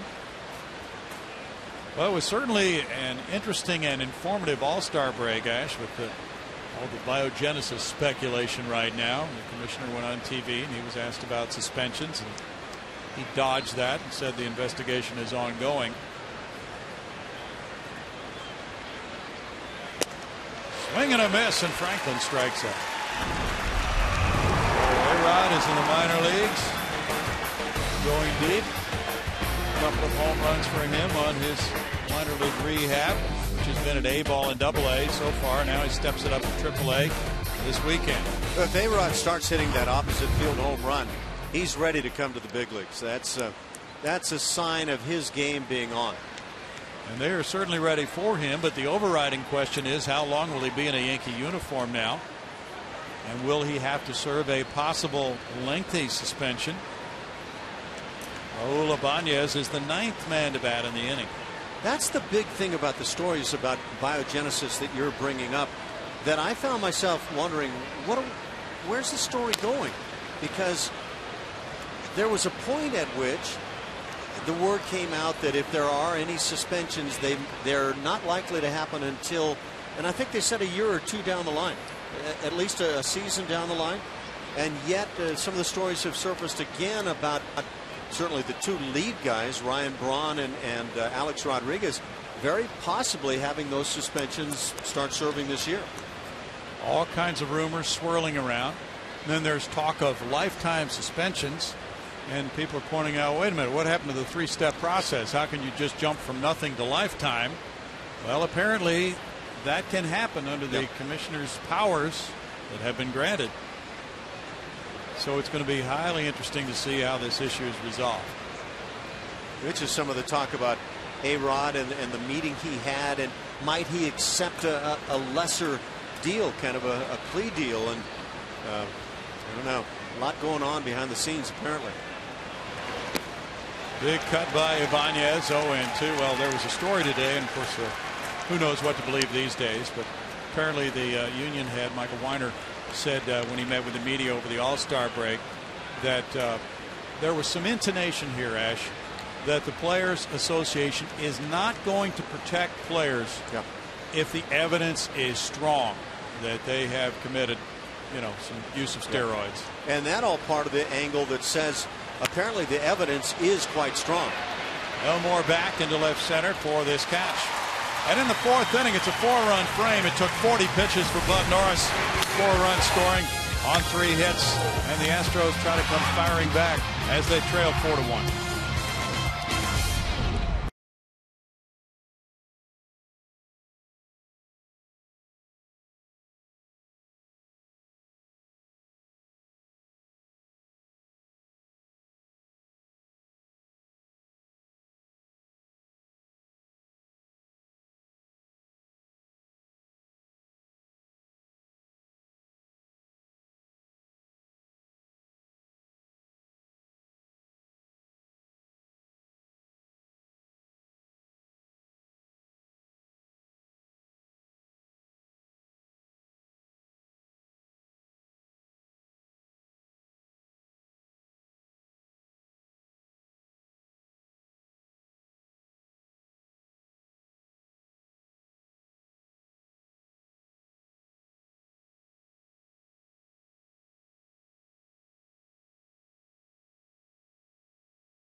On the Stros, they now lead it 4-1 as we head to the bottom of the inning.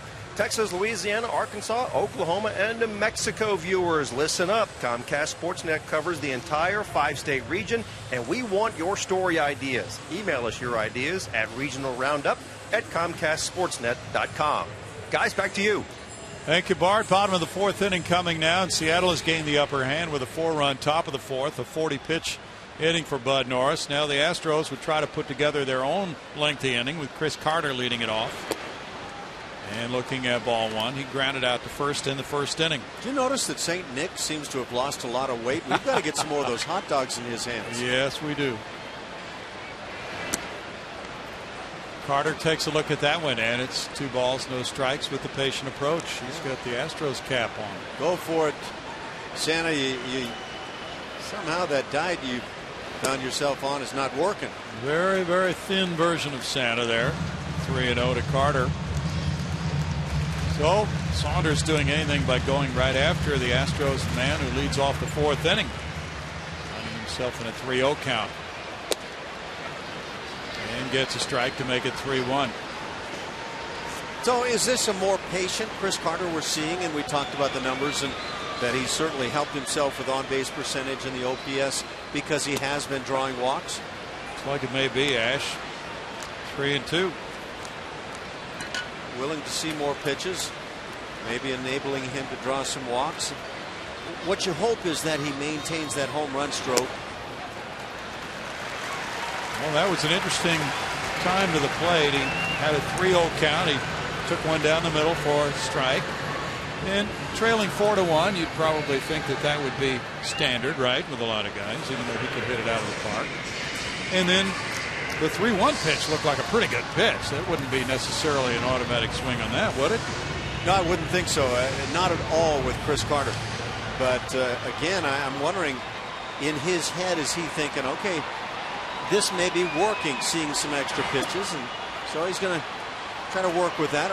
Although I will say during the period of time where he's done well with the bat, he's taken some first pitches, driven the ball toward right field, toward right center. Well, to his credit, once he got to 3-2, he wasn't swing happy, even though ball 4 wasn't that close. He let it go. Off the glove of Saunders. There's a flip, and there's the double play. Started by Miller and then Franklin. And that was a beauty for the Mariners. 6-4-3. Might have been deflected by Saunders, or perhaps right under his glove. So you're patient, you draw a walk trying to get things started, and then all of a sudden there's that dreaded double play ground ball.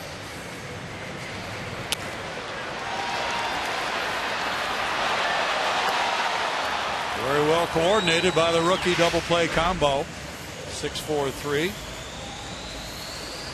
95th double play for the Mariners. And the style points weren't bad. No, they weren't. Pretty nicely done. Maxwell struck out in the 2nd inning. And he shoots one, and they can't make a play on that one. A sharp single by J. Max. Hit number 4. One in each of the first 4 innings for the Astros. They'd like to bunch a few hits. Well, Brandon Barnes was 0 for 14 when he came up in the 2nd inning, and he worked the count to 1-0. He got a pitch up, and he hammered it for a home run to left center field. Long home run for Brandon. His last home run was at Texas off Yu Darvish. When he hits home runs, he doesn't just hit the little wall scraper, hooking it inside the foul pole down the left field side. He's hit a couple of bombs this year. Showing Bud, he looks at a ball. Pretty powerful guy.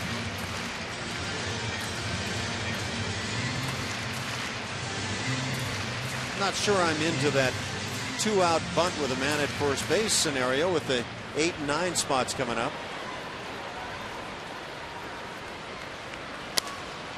Foul away, 1-1. Let's see the home run swing. We'll make it look nice and easy. But that's a big part of a big ballpark in left center field. And he rides it out easily. That put the train in motion for him. That's when you know you're strong. Maxwell takes off. There's a fly ball foul and out of play. 1 ball, 2 strikes.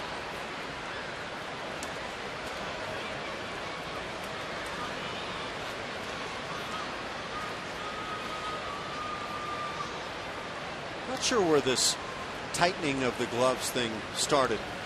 I don't know if Nomar Garcia Parra might have been the guy that got that sort of thing started, but boy, it is part of the makeup of being a major league hitter anymore.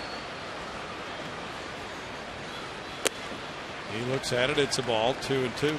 Nomar did it for a while, didn't he? He had to pick up that strap over and over and get that Velcro exactly in the spot that he wanted. Phillies had a huge 7-run inning in the 3rd, and they lead the Mets 13-6 in the 6th now. This one kicks away from Zunino, and Maxwell advances on a wild pitch. When you get a chance to watch Justin Maxwell, and there haven't been a lot of chances this year, quite frankly, with the injuries he's had, but he's a nice base runner. He just has good instincts. This is reading it well. And then obviously terrific natural talent takes over. Full count now on Barnes. Dominguez on deck. That's out to right center field, and that shoots the gap. That'll make it 4-2, and Barnes gets another extra base hit. He's turning for third. Here's a relay. It's not even made to third base. It's an RBI triple for Barnes. Homer and triple so far tonight for Barnes, and it's 4-2.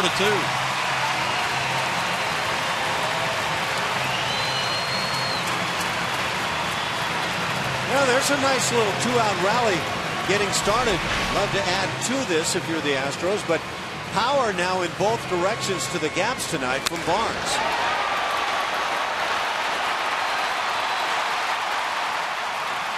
Very pretty work driving it to right center field. And a little bit of a stumble coming around the bag at second, and Pete Rose flops into third.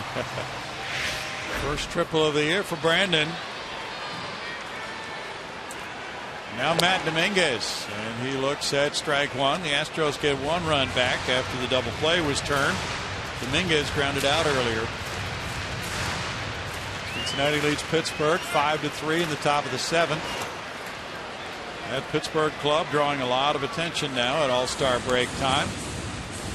As the Pirates are 56-37, they're only 1 game behind front-running St. Louis in the NL Central. And will this be the year that breaks the drought? 20 straight losing seasons for the Pirates. Dominguez chased that off-speed pitch and falls behind 1-2.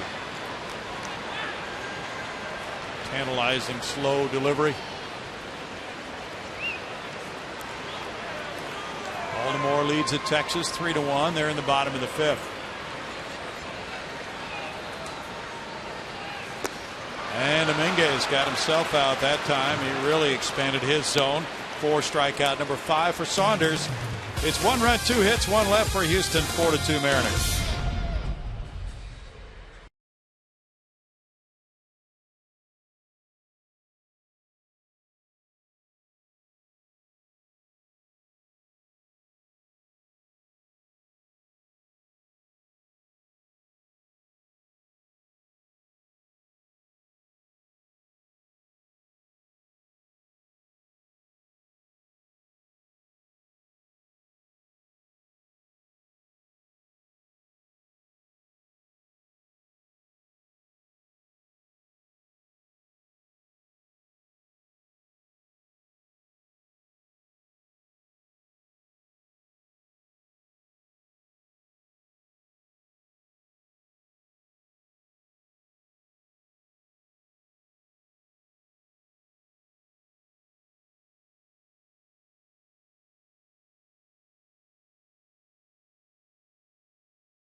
Fourth inning. We'll be headed for the fifth in a moment. Right after Astros Trivia, it's brought to you by your local Toyota dealer.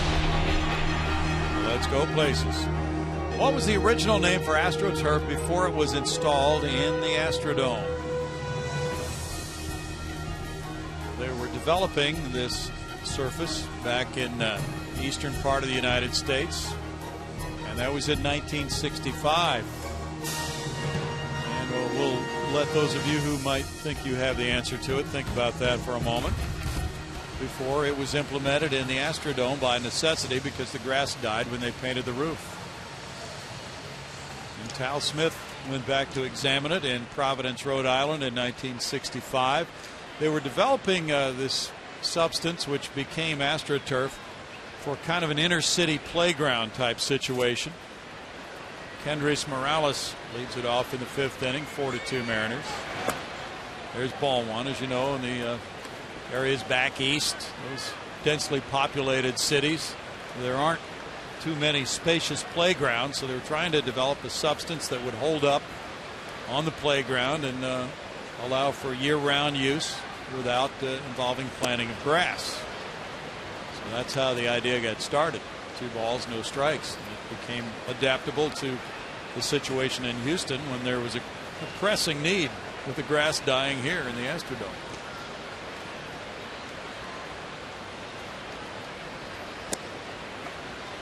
I think that, quite honestly, the artificial grass of today that you see in Tampa Bay, the Astros were just down there, and up in Toronto, I think it's a very nice version. It's loaded with the rubber that's all ground up. I think it's a really nice, soft, easy on the player surface. A looper on the left side, Dominguez. 1 out.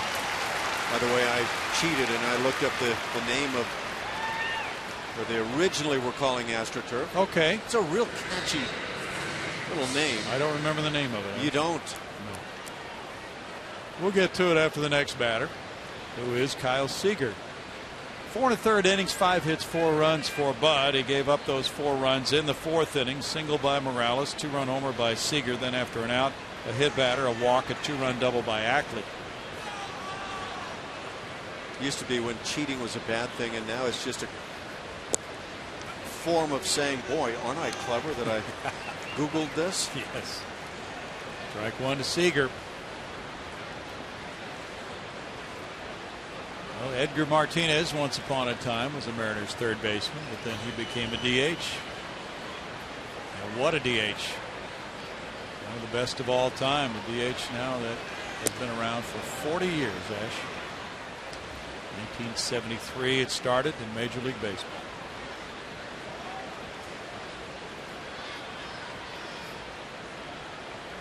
Adam Everett is here. He asked if he could sit on the bench. He has been working with the Astros minor leaguers, traveling around. Looping liner outside third, goes foul, and it's 1 ball and 2 strikes. You know, it's been a really nice effort for the Astros front office to hire Adam Everett and Morgan Ensberg and others who played for this club down through the years. Morgan Ensberg's been working with the club in Lancaster, California, which is close to his home. Adam has been roaming around from club to club. He's headed for Lancaster pretty soon. They were a big part of that 05 National League Championship Ball Club, which went to the World Series. And they're doing some very good work with the young minor leaguers.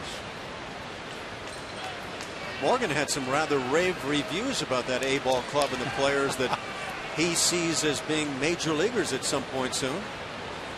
He said he guaranteed 10 of those guys were going to make it. I saw that. It's a good crop. 10 from one A-ball club. That would be a fantastic crop. Seager hit that one off his leg, and he's slow to get up. This will be the 100th pitch for Bud Norris. Can you remember a Class A team producing 10 major league players ever? I actually would like to recall one where maybe 5 guys came out and made it to the major leagues. Maybe not 5. Can't be sure how many, but it was that Doc Gooden Class A Lynchburg team when he was coming up with the Mets organization. There were a bunch on that club.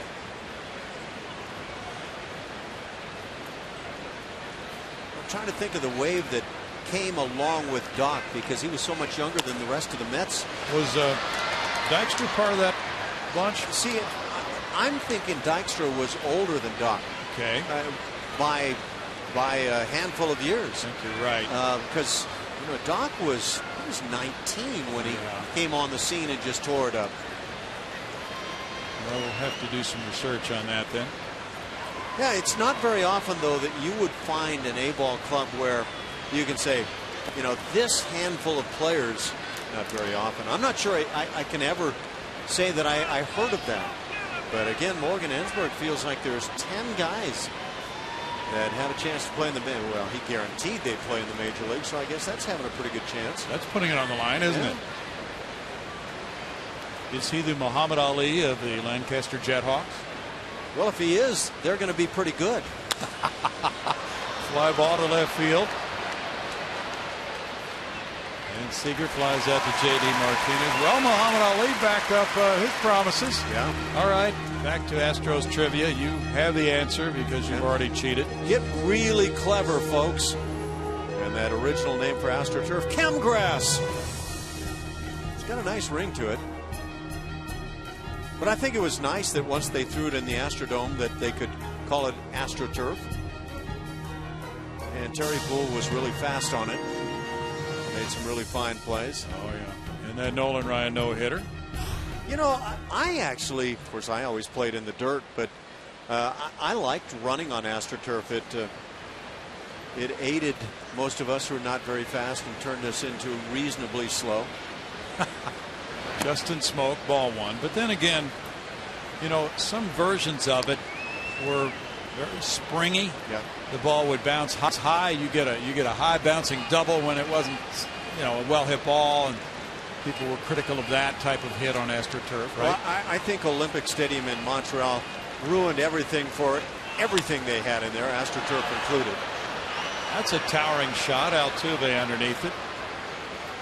For a 1-2-3 fifth for Bud Norris. 4-2 Mariners.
Four to 2. Join the Houston Astros in the Baseball Tomorrow Fund in supporting youth baseball and softball at Equipment Day, Sunday, July 21st. Donate new or gently used equipment at select gates at Minute Maid Park. Pretty much every bat I ever swung ended up being gently used, guys. Thanks, Bart. Ronnie Cedeno and the Astros batting. And that's a foul ball as the home fifth gets underway for Joe Saunders, who leads at 4-2. Strike one to Cedeno. He struck out in the third. Well, if I could say to Bart, if you put it right on the screws every time, that bat's going to look like it was gently used. So that's the way I view Bart and his historian. That's exactly what I meant, Ash. Once again, you've crystallized my thoughts perfectly. Way to go, Bart. Bart was one of those guys who hit it on the sweet spot every single time. 1-1 to Ronnie Cedeno. Now for some of the rest of us, where you're hitting it all over the label and stuff, you don't leave it gently used. Here's a question for you. Pete Rose used to take his bat back after an at-bat and rub it down with alcohol to erase the mark of where the baseball hit on the bat. Did you ever do that? That's the story on Pete, huh? Yeah. No, I never did that. I wanted to show off that I made contact. He wanted to see exactly where the ball hit on his bat. Yeah. And then he wanted to erase it so he could see the next time where it hit on his bat. I do that with golf clubs, and always amused at how far you can actually hit a ball toward the toe of the club. And I didn't realize Pete did that. Inside ball 3, 3 and 2. Have you ever heard of anybody doing that?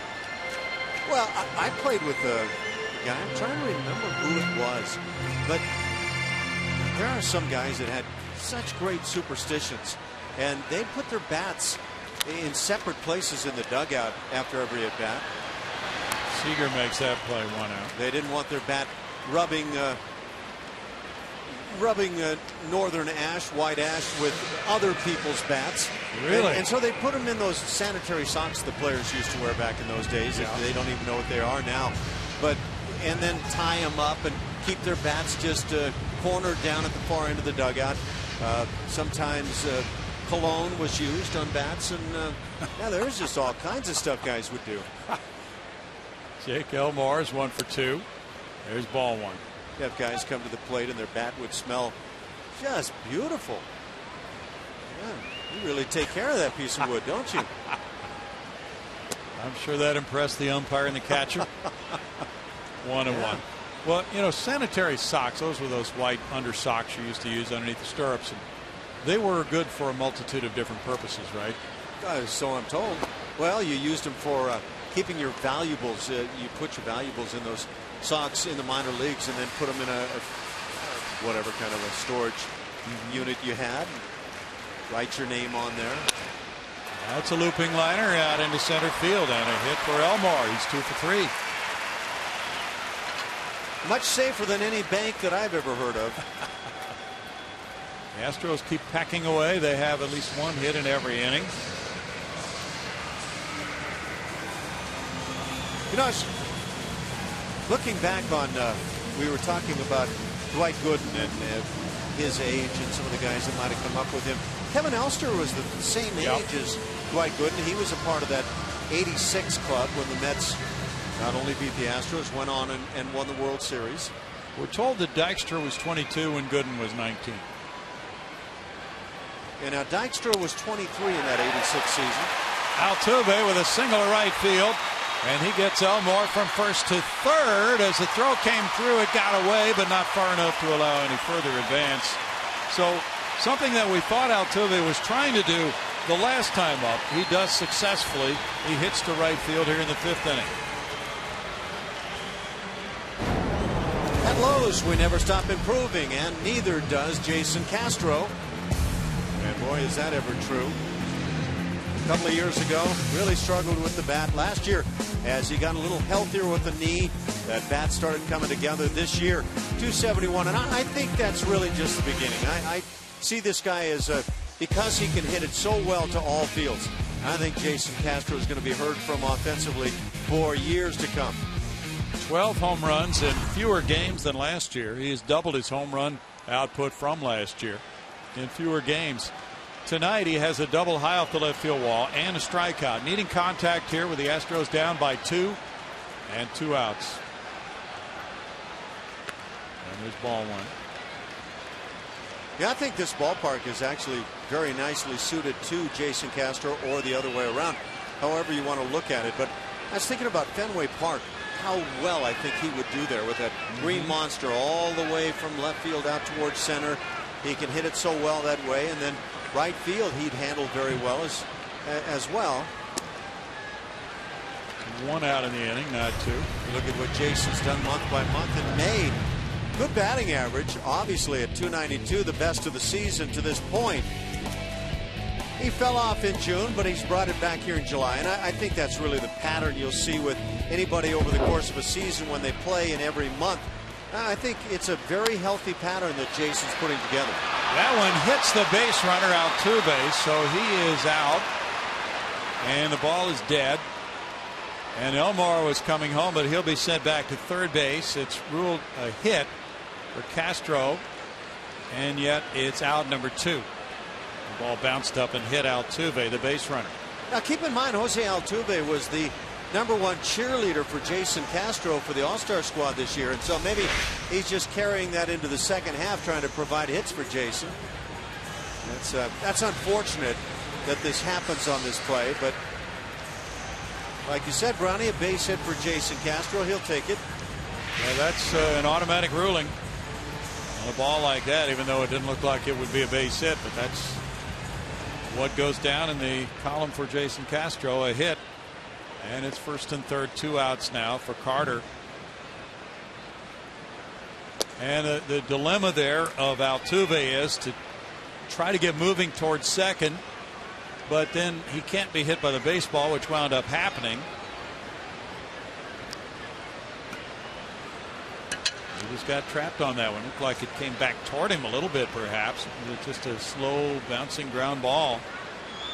Of course, he didn't want it to be a double play ball.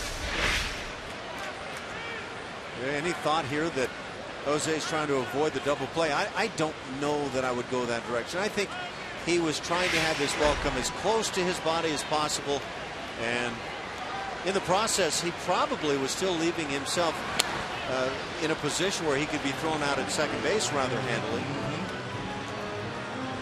Yeah, it's one of those split-second decisions that a base runner has to make.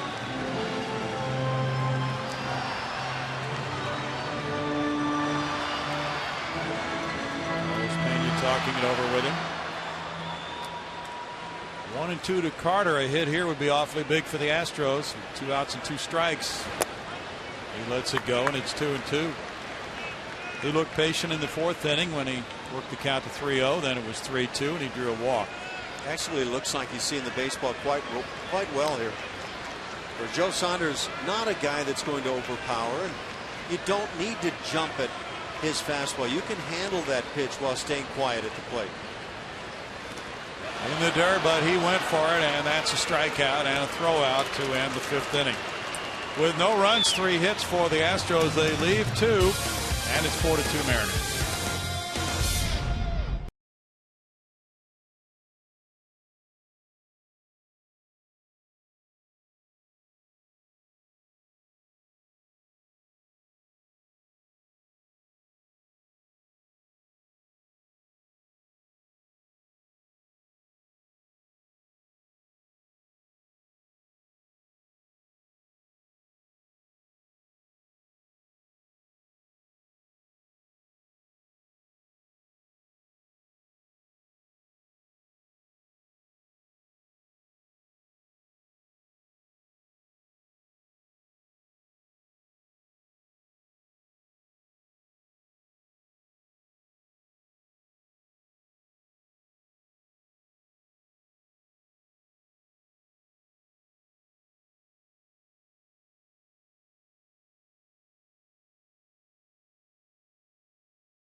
Sportsnet is brought to you by Jack in the Box. Go big at a Jack in the Box near you with Jack's Big Stack Burger. And by your local Toyota dealer. Toyota, let's go places. Brownie, we just found that there is crying in baseball's stands as a marriage proposal was just offered and accepted, and tears were flowing. Nice. Where do we get one of those?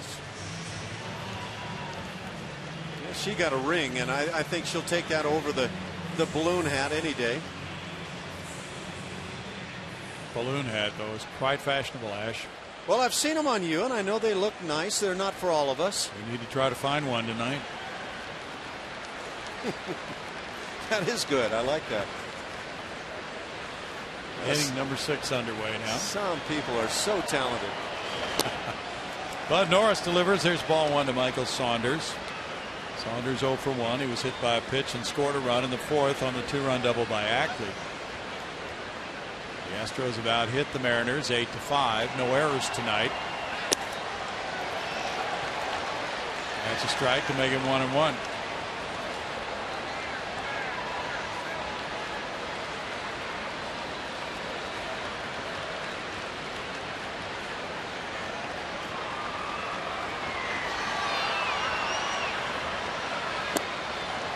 Good tilt on that breaking ball. 1-2. That's a good one. You get it started downward, and then it really looks like the fastball. Took a little off of that at 85. Yep. Wesley Wright's warming up for Houston. 2 balls, 2 strikes. We've gone back many times to that game Bud pitched in Anaheim against the Angels earlier this season when he had the different speeds of breaking balls. That was his 3rd start of the year on the 12th of April. Shut out the Angels for 7 innings in a 5-0 win. That was maybe one of the best combinations of a faster and a slower speed slider that we've seen from Bud. Well, he's chewed up the Angels in 3 starts this year. It's 3-0 against LA or Anaheim or California. That club out there in Southern California. 0.32 the ERA against the Angels in those 3 starts. That's dynamic. Excuse me, 4 starts to go 3-0. That is total dominance. This is his 7th full count. Gets a grounder and Altuve to his right. Throws and gets him. Spiffy little play for out number 1. Yeah, that didn't look like a whole lot, but with Saunders long legging it down the line, Altuve had to be as quick as possible.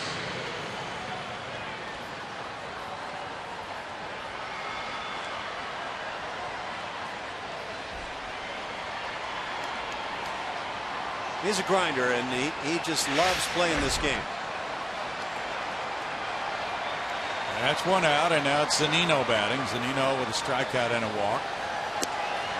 I think Jose may be leading the league in chewing those nails here lately. Yeah. I think the players get away from those habits over the All-Star break. You'd like to think so. I remember guys that were always trying to stop chewing or dipping during the off season, and they'd pull it off, but day 1 of spring training it was right back. 2-0. The Rays lead the Blue Jays 6-4 in the top of the 9th at Toronto. Big series there. Foul ball back. Well, the Rays were looking good when the Astros came in to play them in St. Petersburg with the dynamic left arm of David Price. Only 2.5 behind Boston right now. Matt Moore, all-star pitcher on that squad. Yeah. Pitched well. I think he's still a little short of where he was when he first came up. 2-2. Well, the Blue Jays have had pitchers who are underproducing this year, certainly. With Mark Burley and Josh Johnson, who's been hurt part of the time, R.A. Dickey and the others. If Tampa Bay doesn't get Evan Longoria swinging the bat the way he has in the past, I can't see them having enough offense to make it happen. But he can make a big difference for them. He's hit his 19th homer tonight. Encarnacion, number 26 for Toronto, and Bautista, number 21. Aaron Sebia, his 17th tonight. Norris with ball 4. Mark Zunino. 4th walk of the night for Bud. This has not been the most liberal strike zone that Bud has been dealing with here tonight.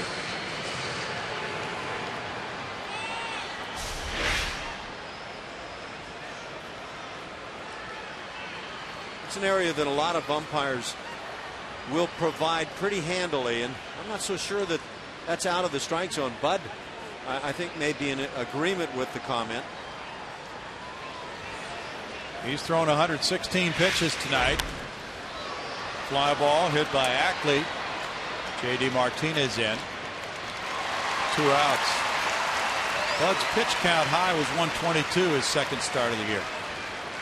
Come to Minute Maid Park on August 9th for the next big and bright Friday night against the Texas Rangers. That's at 7:10 p.m. Stay after the game for a spectacular fireworks show courtesy of Marathon Oil Corporation. Call 1-877-9-ASTROS or visit astros.com for your tickets. Brad Miller's the batter as they watch. Here in the 6th inning, Miller has been on twice with a single and a walk. 4-2 Seattle here in game 1 of a 3-game set over the weekend.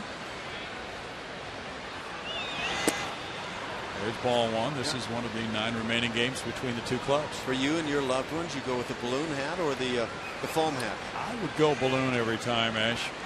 I just think it's classier. Seems like a quality choice. Yeah, that young man might disagree with you. Whatever makes him happy. 2 balls, no strikes. You're not giving ground, are you? Well, Bud was sailing along the shutout ball through his first 3. And then he ran into a 2-run homer by Seager in the 4th. And then a 2-run double by Ackley later in that inning. Really had to expend a lot of energy as the Mariners batted around there. Here's a deep drive to right field. And that's going to be a 2-run homer. Miller with number 1 as a major leaguer makes it 6-2 Seattle. And Miller rounds the bases now with 9 major league runs batted in. As the M's hit a pair of 2-run homers in this game, and that gives them 117 long balls for the season. Crazy Legs does it with the long ball here, but I feel a bit for Bud Norris here this evening. I feel like Bud has put some pitches in spots where he hasn't gotten calls, that on many nights he's gotten calls, and then he winds up leaving something right over the heart of the plate, and that's what Brad Miller deals with. First major league home run, and it was very well struck by Brad Miller. So the Mariners now have hit 39 home runs in their last 23 games. And that'll be it for Bud Norris tonight. Wesley Wright is coming in. 120 pitches for Bud, 68 of them strikes. 6-2 Seattle. Back in a moment.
And Wesley Wright on in relief of Bud Norris. More on Wesley Wright in just a moment.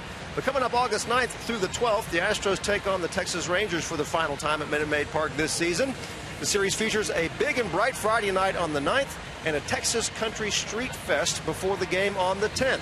Call 1-877-9-ASTROS or go to astros.com to get tickets to be here for that.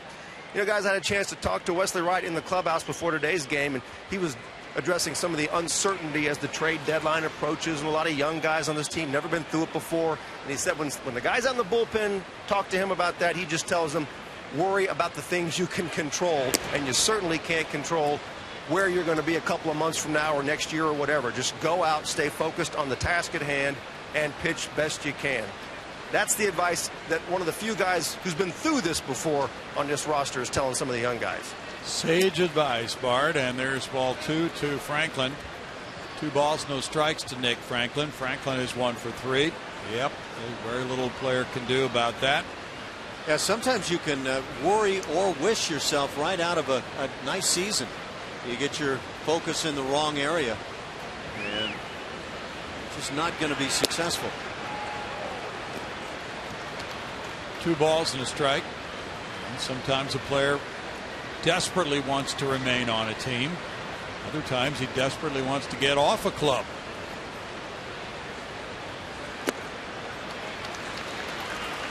Two balls, 2 strikes. Try to challenge playing Major League Baseball and interfering with the thoughts of success in a Major League game might be thoughts about being traded. I think it's really easy to do as a player, too. You hear the rumors, and like you say, you may want to go, and that can wipe you out as much as the other. Wright strikes out Franklin, and it's 2 runs on 1 hit in the Seattle 6th inning, a 6-2 lead for the Mariners.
Swing for the fences with the new mobile Home Run Derby mobile game.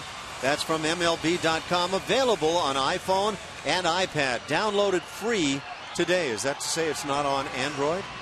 I need to know the answer. All right, we'll put you on a need-to-know basis. Okay. Bottom of the 6th inning, Joe Saunders has been handed a lot of run support tonight. Mariners have scored 6 runs on 6 hits. They have a pair of 2-run homers. And he takes them out for the bottom of the 6th inning against J.D. Martinez. Martinez 0 for 2. We were just handed a note about a very talented minor league club.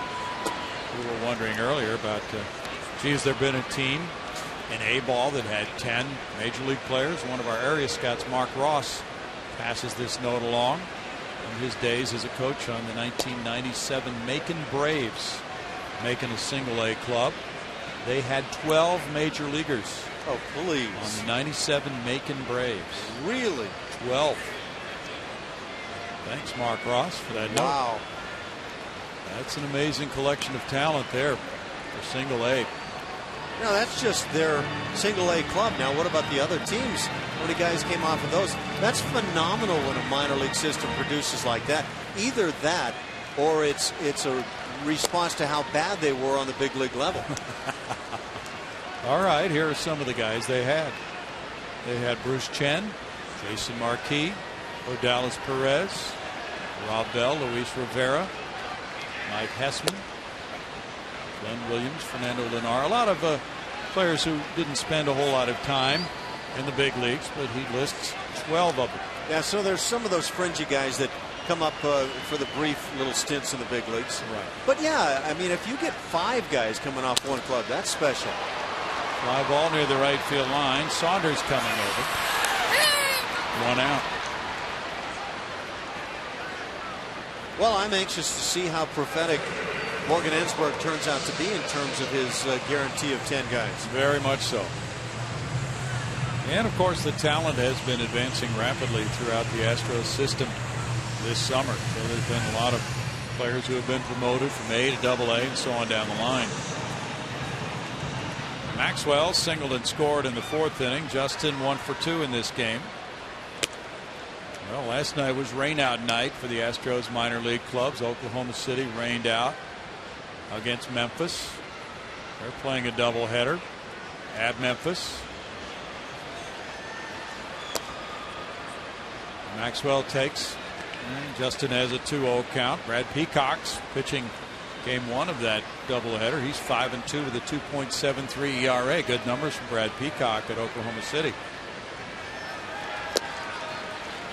3 balls, no strikes. Also a doubleheader tonight at Corpus Christi. They were rained out last night. Mike Foltynewicz is pitching game 1. David Martinez game 2. Martinez 10-2 with a 2.03 ERA. Foltynewicz is 4-1 with a 2.39 at AA. I think I've got a bit of a bromance going every time I hear the name Foltynewicz. I just find myself getting excited to see this guy pitch. Oh, well, we've heard so much about him. Maxwell takes a walk. Let's check out more on Foltynewicz. 4-1 in 15 games, a 2.39 ERA. And of course, he was one of those guys promoted from Lancaster to Corpus. Mark Appel has made 3 starts now in Quad Cities. Very good ERA. Lance McCullers is 4-5 there in 21 games with a 3.01.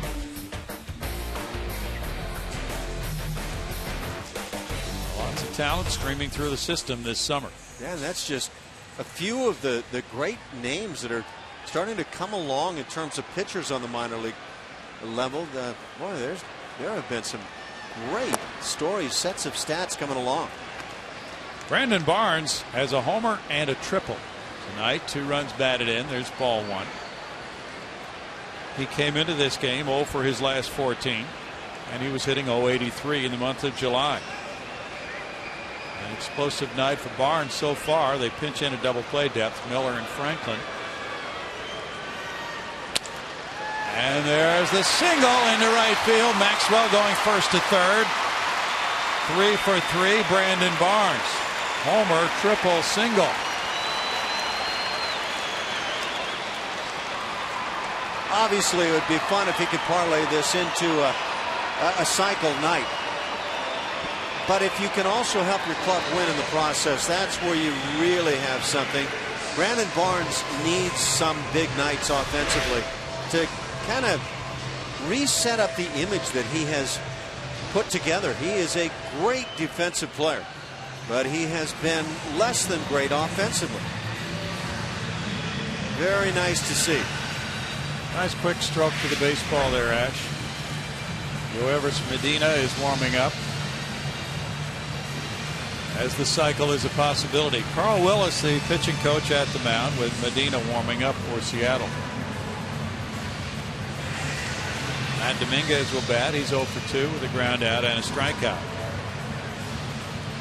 Zunino kid, the rookie there on the mound, doesn't look like the starry-eyed rookie that just stands around and listens to what the coach has to say. Kind of contributing. That's a lot to take in, isn't it? Yeah, it really is. And I think you can have stars in your eyes when you come to the big leagues and feel like your place is not to talk, that you're there to be seen a little more than heard. Dominguez has runners at first and third, 1 out. And ball 1. He had a terrible at bat in the 4th inning with a runner at 3rd and 2 outs. He was really reaching out of his normal strike zone and struck out swinging. Gets another chance to come through here.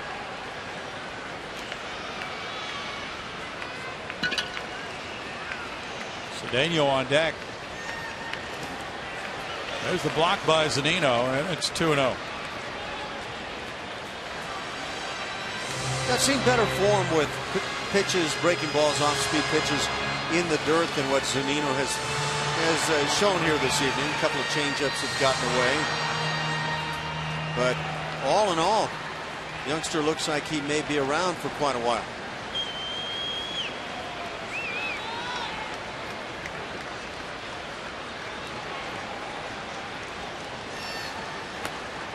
Dominguez takes, and it's 3-0 this time. Well, let's see. Dan Wilson caught for Seattle for a long time. Did a pretty good catcher. Saunders has thrown 15 first pitch strikes to 20 batters.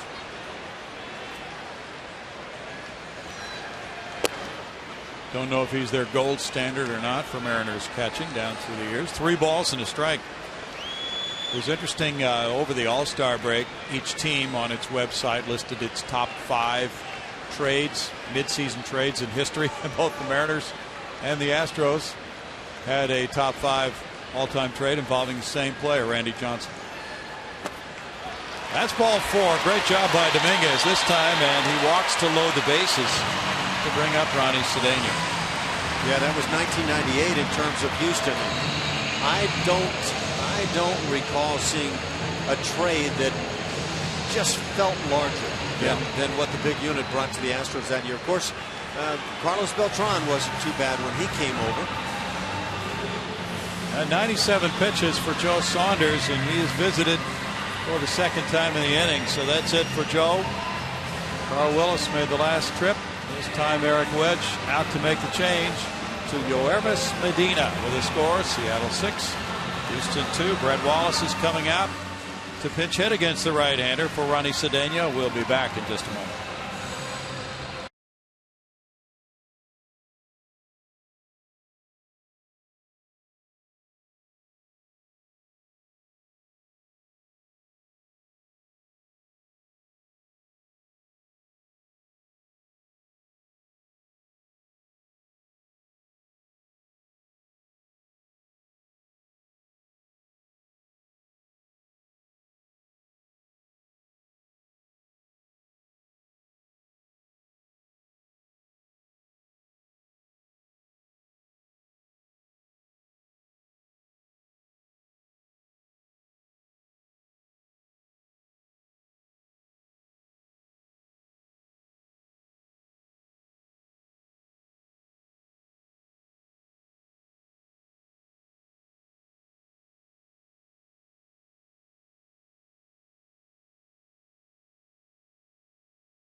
To their bullpen. Saunders out of the game. Yoervis Medina, the right-hander, comes in with the bases loaded, 1 out, and a 4-run lead. In 34 games, he's 3-2 with a 2.36 ERA.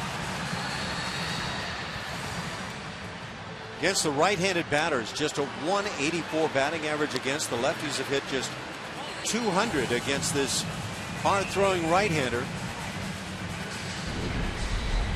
Brett Wallace, we all remember early on had some struggles, but since coming back, he's lit it up pretty well. He's been hitting for power and pretty steady with the stick as well, lining shots, driving in runs, taking high fastballs and hitting them the other way for home runs. Brett Wallace is starting to look like a major league hitter early on. Where the golden numbers, they are not so golden when you take a good deep look, but since coming back, Very nice numbers, and numbers that I'm sure Brett Wallace could live with over the course of a career. Pitch hitting here for Ronnie Cedeno with the bases loaded. Overall, he's a .222 hitter. This will be his first pinch hit at bat of the year. Rolled out to second. Franklin gets it for the force play, and then the relay to first, not in time. Maxwell scores to make it 6-3. Wallace beats the relay from Miller. The ball too slowly hit for Seattle to turn two. Wallace picks up the RBI in a pinch hit roll, his 14th run batted in.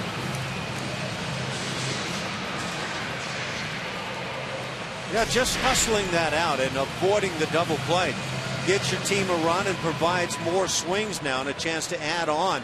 But that's big getting down the line. Don't see that in box scores. You will see the RBI for Wallace. And that can be so crucial. Big guy, but he realizes he's got to give it all he's got going down the line. Now there's a strike call to Elmore. Jake is 2 for 3 in this game. He kind of flinched on that breaking ball from Medina. Barnes went to third on the force play. 9 hits for the Astros, 6 for the Mariners, but the Mariners have clubbed a couple of homers. Elmore stands in on that one, and the count runs to 1-1. Medina's faced the Astros twice this year. He's given up 1 run in 2/3 of an inning. He's 25 years old, from Venezuela. This is his first year in the majors. Bouncer slowly hit to short, and there's the shovel to second by Miller. And it's out number 3 with 1 run scoring for the Astros on a hit, leaving 2 after 6-3 Mariners.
Top. We want to remind you to tune in. That's to Chevy Hometown Kids every Saturday morning at 9:30 on CSN. Chevy Hometown Kids, where it's not about the score, but the experience.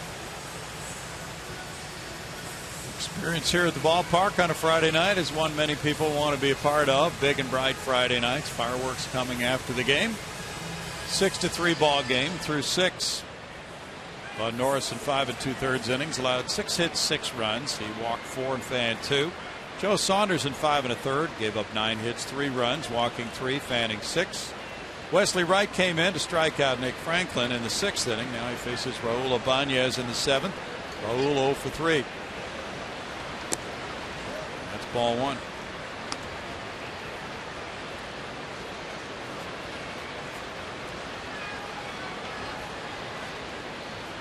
This stretch of July can be really tough on players whose names are in those trade rumors we talked about earlier. Stretch of late July up to the trade deadline at the end of the month. 2 balls, no strikes. Can be a very unsettling time as they contemplate whether they have to move their families. what team they might be playing for. Popped up foul. Carter comes over. Castro giving chase. Castro can't make the play. Closed in on it, but just didn't have enough time to take that one extra step to get there. This is not an easy play for a catcher, and I don't want to imply that it is for a first baseman, but that's one where I would expect the first baseman to get there ahead of the catcher. Chris Carter is running, trying to get in that direction, but though it's a long way to run, for me the first baseman is the guy that really needs to be there on that play. Yeah.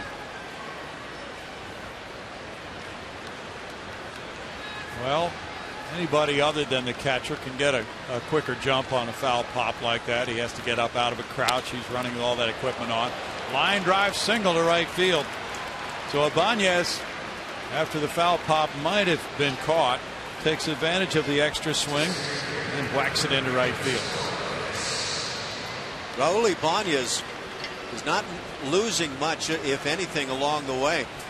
Maybe he's just simply getting better. Hits the breaking ball from the lefty. He's aboard for the switch hitting Kendrys Morales, who's 1 for 3. Morales singled and rode home on the Kyle Seager 2-run homer in the 4th. That one made it 2-1 Seattle.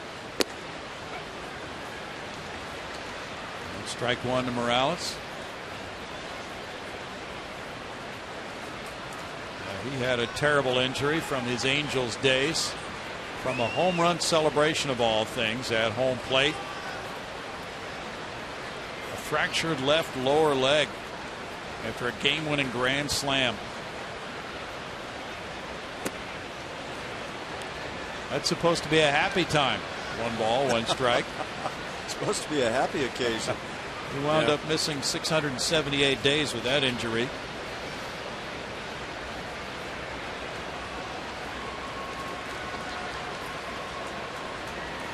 Knock off the home plate celebration now.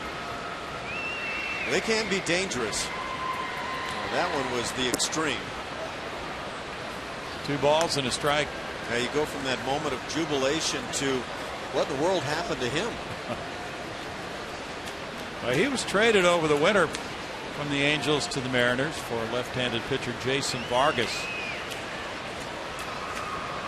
And he's been very productive this year. Just about at his career batting average. And he has a .463 slugging percentage. That pitch crowds him, and it's 3-1. The attendance tonight is 24,635. Faith and Family Night tomorrow night. That game starts at 6:10. And the starting pitchers are lefty Eric Bedard, former Mariner, and right-hander Hisashi Iwakuma. And then the ERA leader in the American League, Felix Hernandez, goes Sunday against Jordan Lyles. That's a walk, and runners are at first and second with nobody out.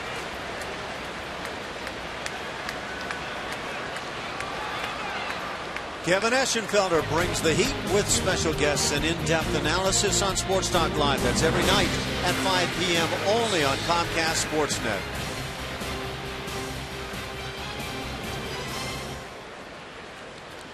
Well, as these fans watch, Wesley Wright tries to get out of a sticky 7th inning situation here, facing Kyle Seager. Seager homered in the 4th. He's 1 for 3. First and second, nobody out for Wesley Wright. Wesley appearing for the 43rd time. He leads the club in appearances. 42 games prior to this one, 32 2/3 innings. Batting average against him is .292 by both left and right-handed batters this year.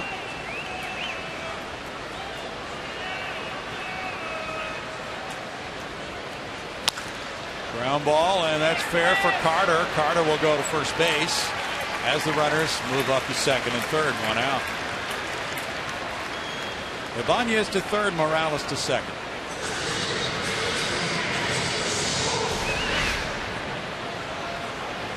Chris Carter, when given the opportunity to play at first base defensively, he's handled the leather just fine.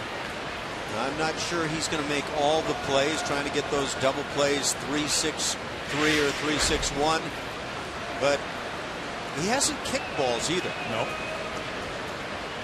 Pretty sure-handed. The infielders come in tight now for Smoke. Smoke is 0 for 2 with a walk. Josh Fields warming up for Houston. Smoke, it's a shot. Good play there by Elmore with the backhand effort. 2 outs.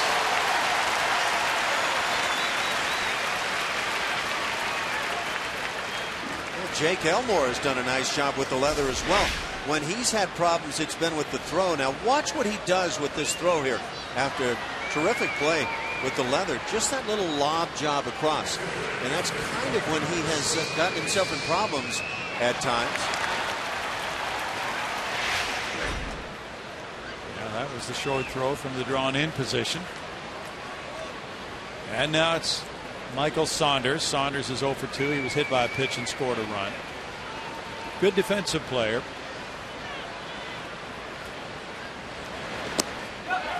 Saunders swung at it, and it's strike 1. That decision was made by Dale Scott.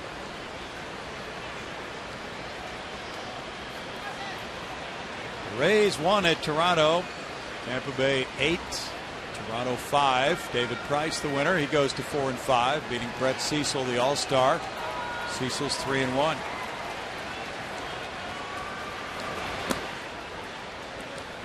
One ball and 1 strike. Dodgers won at Washington 3-2. Ronald Belisario the winner, beating Soriano. Kenley Jansen got his 10th save. Andy Ramirez hit his 9th. Andre Ethier number 6. He hit a 9th inning homer to decide it.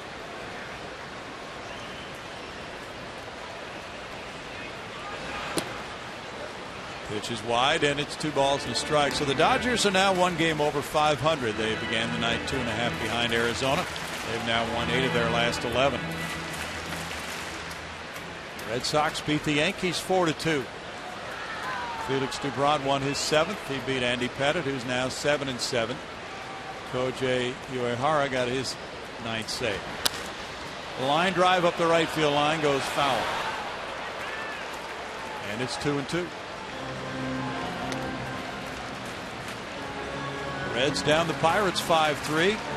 Mike Leake winning his 9th, beating Francisco Liriano. Aroldis Chapman got his 22nd save. Castro talking it over with Wright.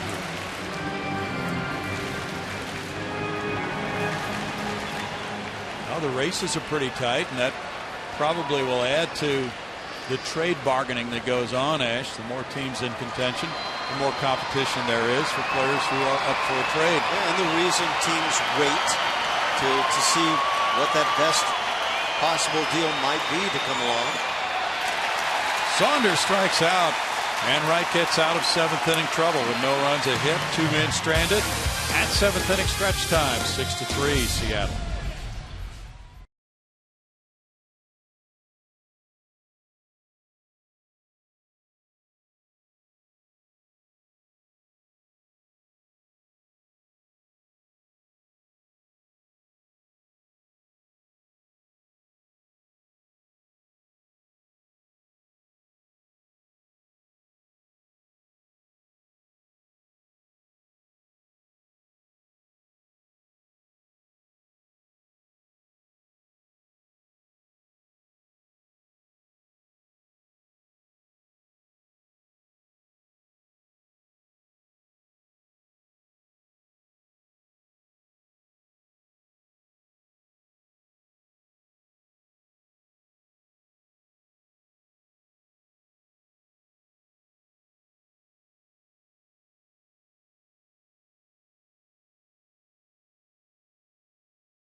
Tomorrow night, the Astros and Mariners play Game 2 of this 3-game series. Astros pregame live kicks things off. It's at 5:30 p.m. only on Comcast Sportsnet tomorrow night. And let's take a look at tomorrow's pitching matchup, brought to you by Chevron. Care for your car. Here it comes.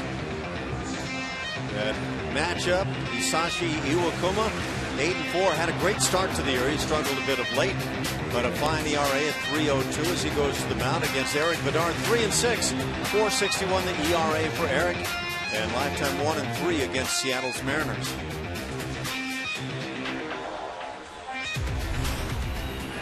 That's Game 2 of this 3-game series. Right now in Game 1, these fans are stretching out at 7th inning time. As the Astros come up here in the home 7th inning, it'll be Altuve, Castro, and Carter.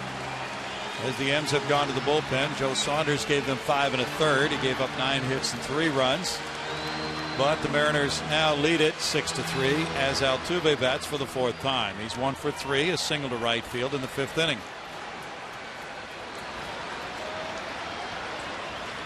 Trying to get a spark here with Castro and Carter due to come up also in this 7th inning. And ball 1 from Medina, who came in to get the 2nd and 3rd outs in the 6th inning. The Seattle bullpen has 10 wins, 17 losses with a 4.41 ERA.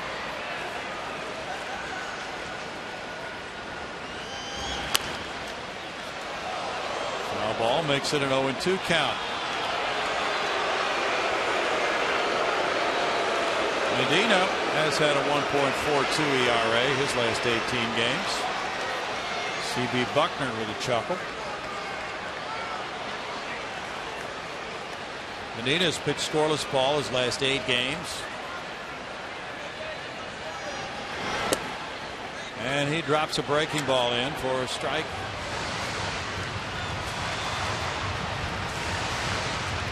One and 2 on Altuve.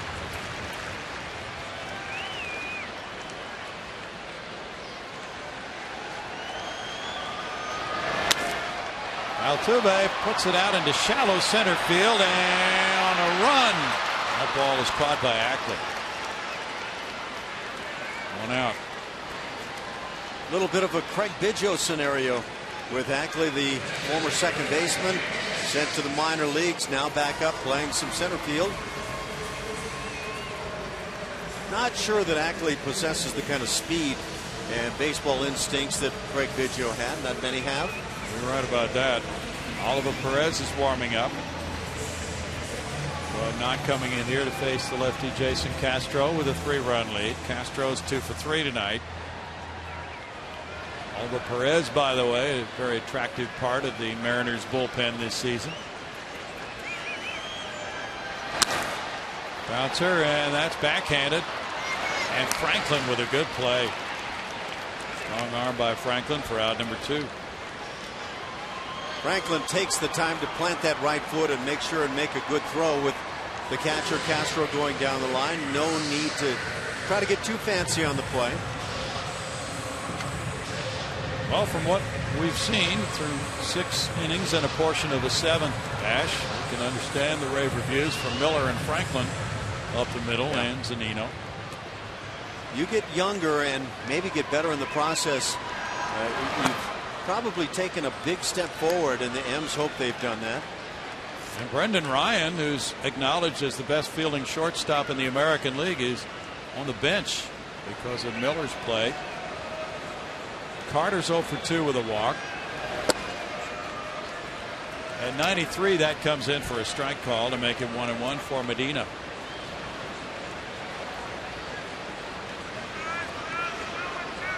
The Seattle club 8-5 in the month of July, looking much better than earlier this year.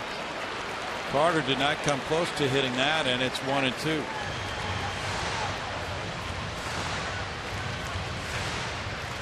Every team, obviously, by the end of the season wants to feel like they've made some strides forward.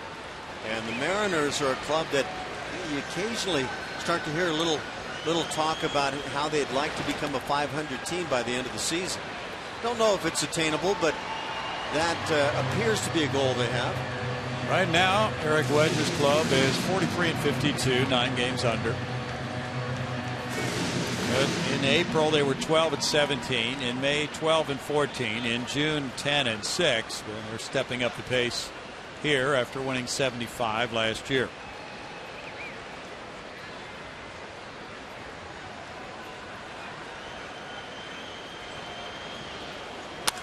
That's a shot into center field. Carter hammered that one back through the box after looking bad on an earlier swing. 2-out single by Carter. Everybody's going to look bad, but that looks awfully good when you get that body going through the baseball like that on a breaking ball. Not the greatest location, but not a terrible one. Chris Carter comes up with some very good swings. That's hit number 10 for the Astros. J.D. Martinez is 0 for 3. And ball 1. Well, Carter had a 2-2 count. So if he can hit like that with 2 strikes, and he's been at 2 strikes all 4 times he's been up tonight, that could really give him some confidence to deliver from deep in the count. Also giving him the chance to draw some walks and get on base and be valuable in that regard. Now, there are guys like Chris Carter that you wonder how valuable it is when they do draw walks, when they're that base runner that has to go 90 feet at a time maybe, and yet you're always looking for base runners as often as possible. Hector Ambrose is warming up for Houston. Bouncer left side, and there's the play by Seager on to Franklin. No runs a hit, and the man stranded after 7, 6-3 M's.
A lot of exciting things happening in the Astros farm system. A lot of really good talent. I know people in Houston, may be a little frustrated, but you see what's around you, what's in front of you. How excited are you to be a part of this youth movement? I mean, it's really exciting. You see a lot of great players in the organization, especially in the minor leagues, and in the future the Astros will be a winning club and they will have a great team in the big leagues.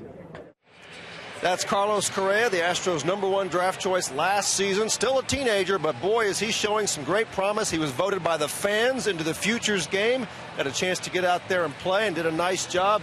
And he is absolutely right about the state of the Astros farm system and some of their top prospects. And here's a look at how some of the top baseball publications across the country view the Astros and some of their top prospects. 5 or 6, depending on the publication, of the top 50. Some of the young men we've been talking about: Correa, Mark Appel, of course, the #1 draft choice this year. George Springer is just tearing up AAA pitching. Jonathan Singleton, Mike Fultonevich, another #1 draft choice. Some of these kids just showing tremendous promise, along with Delino DeShields, another #1 draft choice. Certainly your #1 draft choices don't have to make up your entire team, but if you're going to get back into contention, those are the guys that have to produce. And guys, the Astros have done a real nice job in that regard. Thanks, Bart. Josh Fields in the game now. He gets a foul ball there from Mike Zunino. The count is 1-1. Fields is 0-1 with a 5.65 ERA in his rookie season. 16 games for the Rule 5 draft choice. Wesley Wright went an inning and a third. He gave up 1 hit, no runs. He had 1 walk and struck out 2.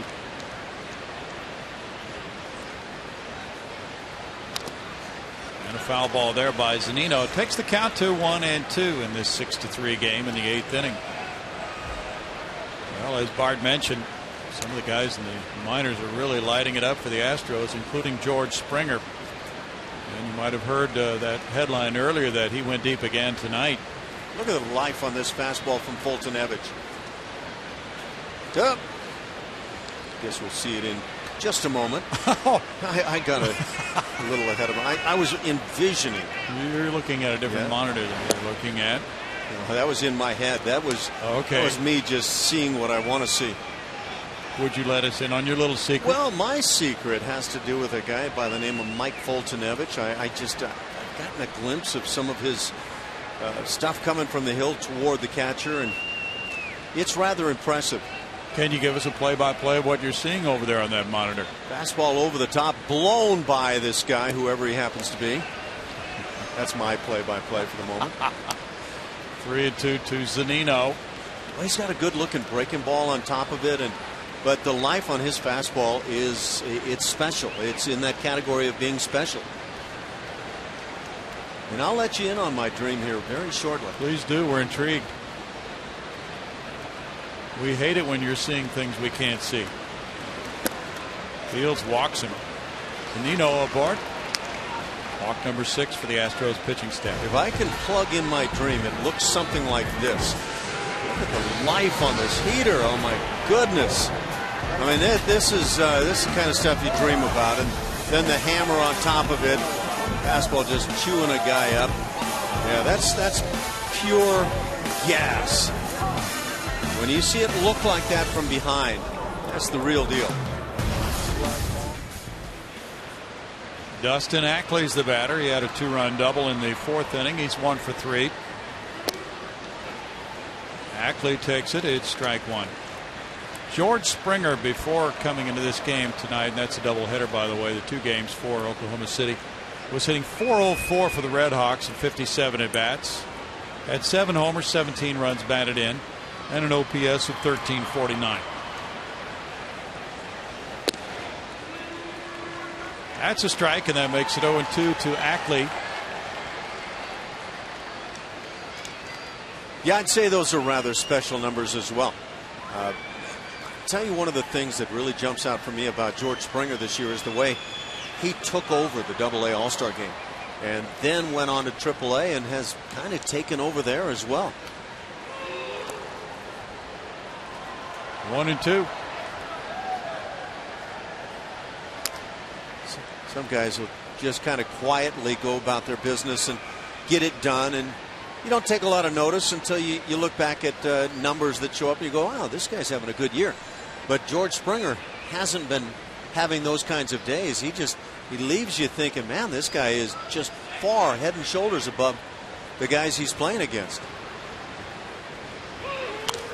The big futures game, though he didn't hit a home run, he launched one foul that everybody had to take a big deep breath about. Here's George Springer. He can go to center field. He can go all over the yard. Not a huge guy either, but great power. Look at that up there on the rooftop. Did he get that ball to roll uphill? I think he did, and that's one of the really special things about George Springer. That is a talent. Not many guys can do it. 2 balls, 2 strikes. Actually, I think at the British Open, some of the guys are finding they can do that too.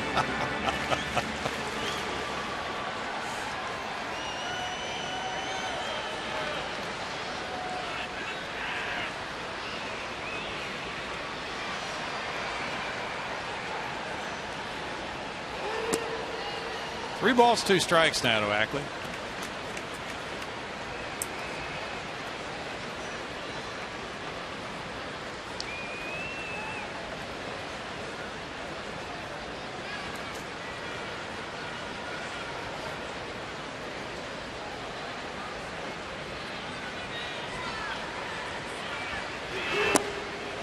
And Fields now has back-to-back walks to open the 8th inning.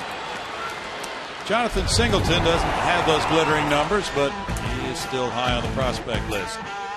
Boy, you can see the raw power in that swing, though. That's big-time pop. And he can hit it to any part of the ballpark. Yeah, that's a powerful left-handed swing. 215 is average. Yeah, between those two guys, I think there are going to be a lot of major league dingers.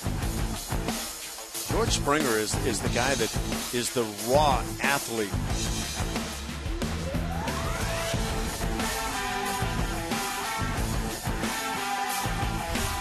Runners at first and second, nobody out now, and here's Miller. And Fields would love to have a double play ball here. Miller's been on 3 times, a single, a walk, a 2-run homer in the 6th inning. Well, Brad Miller is moving right in at shortstop for the Mariners. So, Brownie, I've let you in on my dreams. Now let's see yours. Ooh. Well, some of us don't get that extra monitor to preview things. Oh, that's the way you're going to go with this.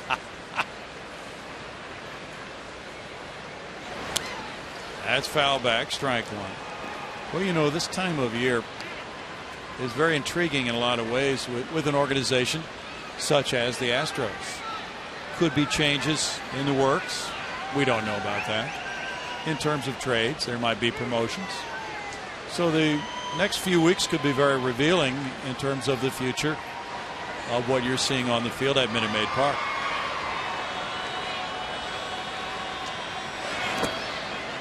But you know, Jeff Luhnow has not been at all shy about promoting players from one level to another in the minor leagues, or for that matter from AAA to the big leagues this year.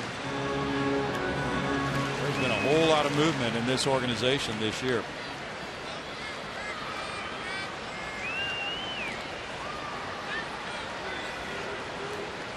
Yeah, I get excited when I get a chance to see, hear about, think about some of these guys that are doing so well on the minor league level. 1-2. And of course the natural urge is to want to see them here.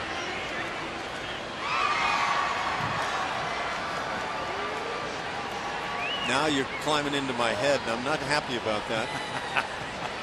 Is there any room in there? There's plenty, actually. You'll find it very spacious. Foul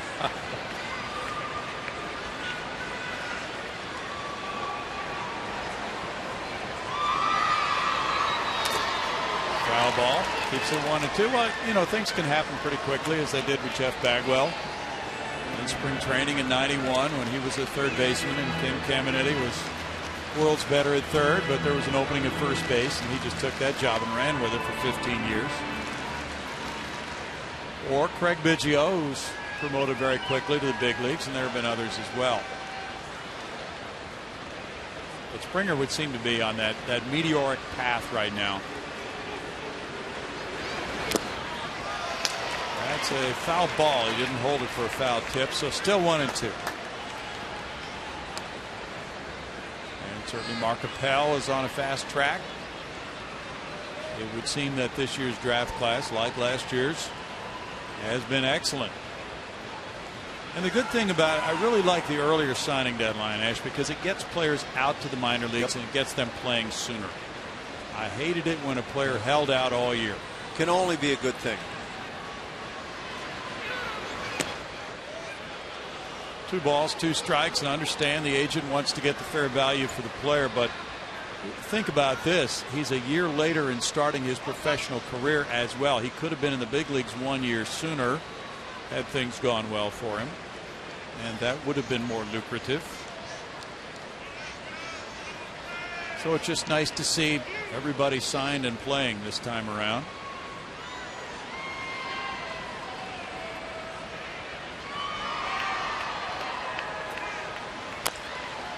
Chopped up the line at first, foul. I'm impressed that people out there seem to think that Mark Appel is ahead of a guy like Mike Foltynewicz, who's been working, toiling in the minor leagues and showing that 100+ mile-an-hour fastball.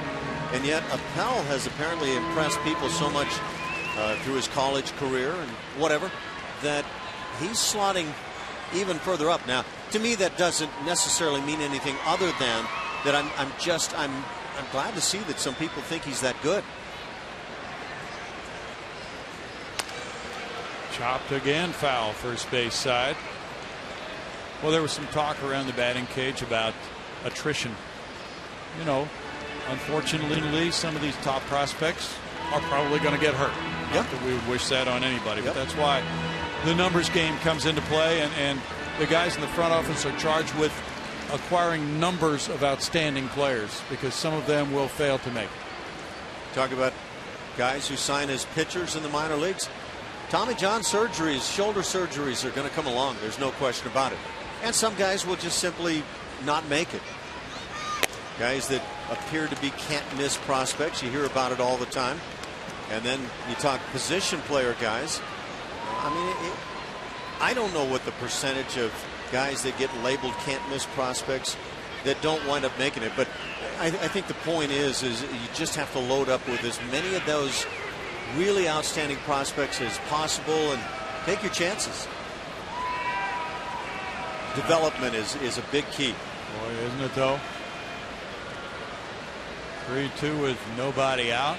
10th pitch to the batter is hit to right field. Maxwell out of room, reaching, and he can't stop that one from being a 3-run homer.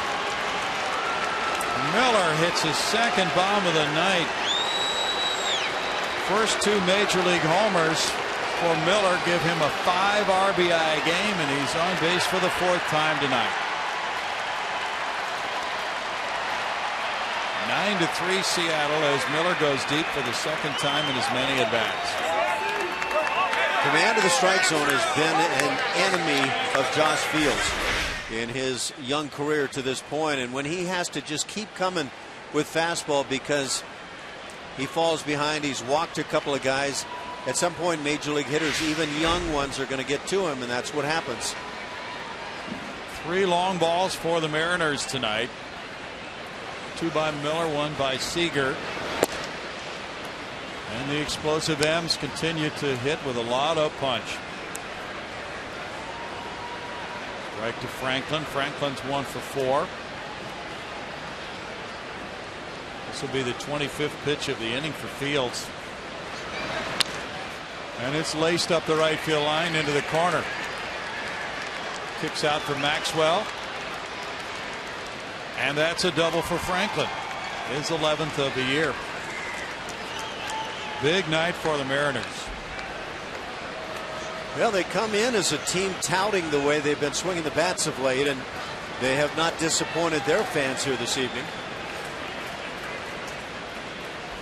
Doug Brocail comes out after 2 walks, a 3-run homer, and a double against Fields.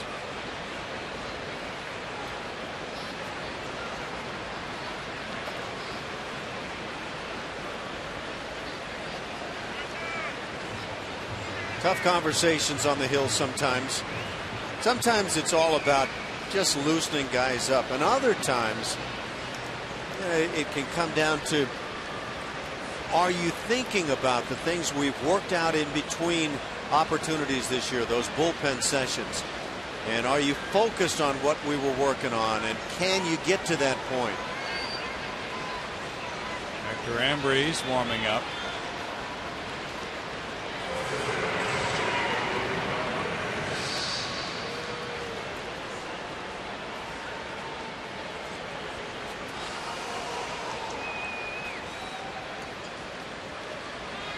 Astros relievers have now surrendered 56 home runs this year. Raul Ibanez the batter. He's 1 for 4.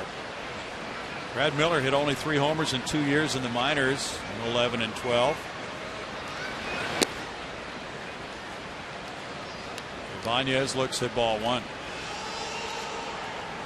Denny Farquhar warming up in the bullpen for Seattle.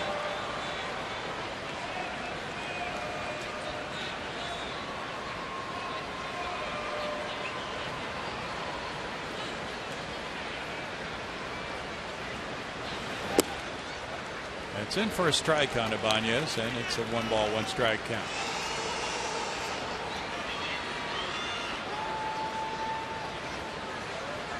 Phillies bombed the Mets 13-8 tonight. They had a 7-run third. Kyle Kendrick won his 9th.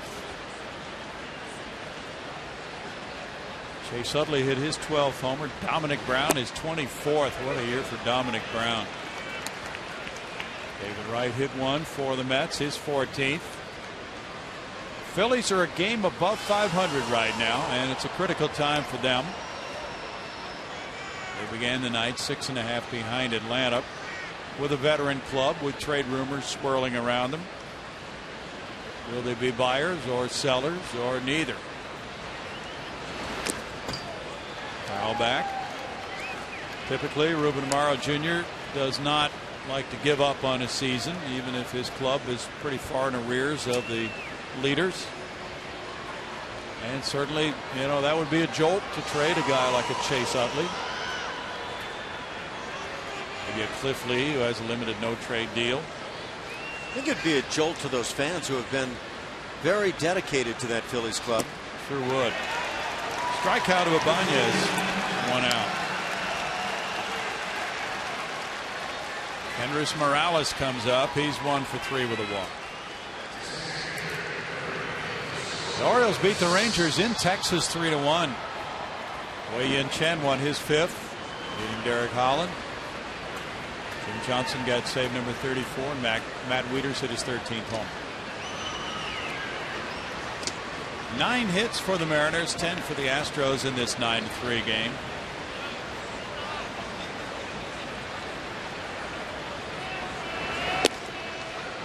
Strike for Josh Fields.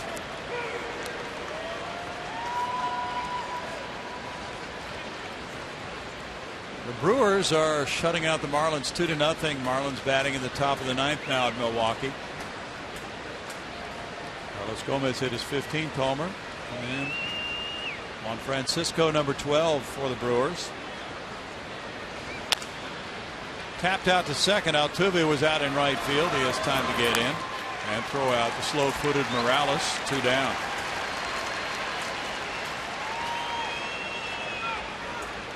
Franklin takes third, and Kyle Seager will be the batter.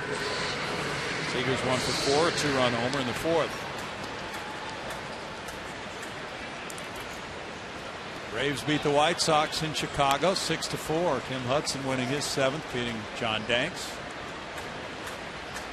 Well, rumors have the White Sox backing up the truck. Maybe even a Jake Peavy deal in the offing, if you believe what you read.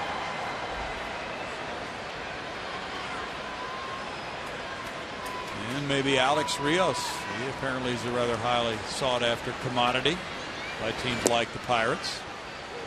I found that intriguing to see Rios' name involved in possible trade talks, because when the Blue Jays got rid of that contract of Rios about 4 or 5 years ago, it was viewed as a dumping that caught everybody off guard.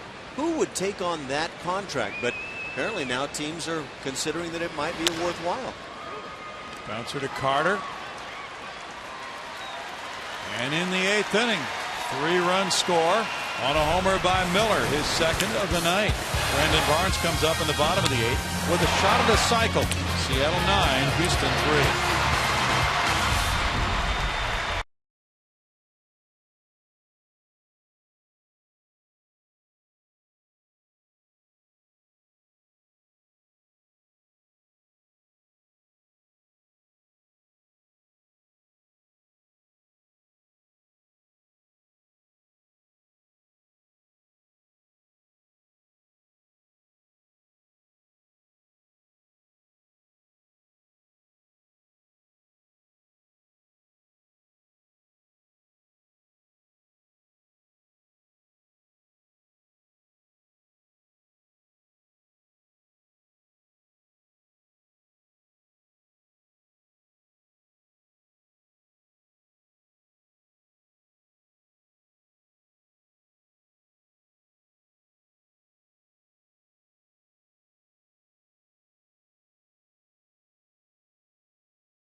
The eighth inning, and it'll be pitcher number 3, Danny Farquhar, coming out of the bullpen for Seattle.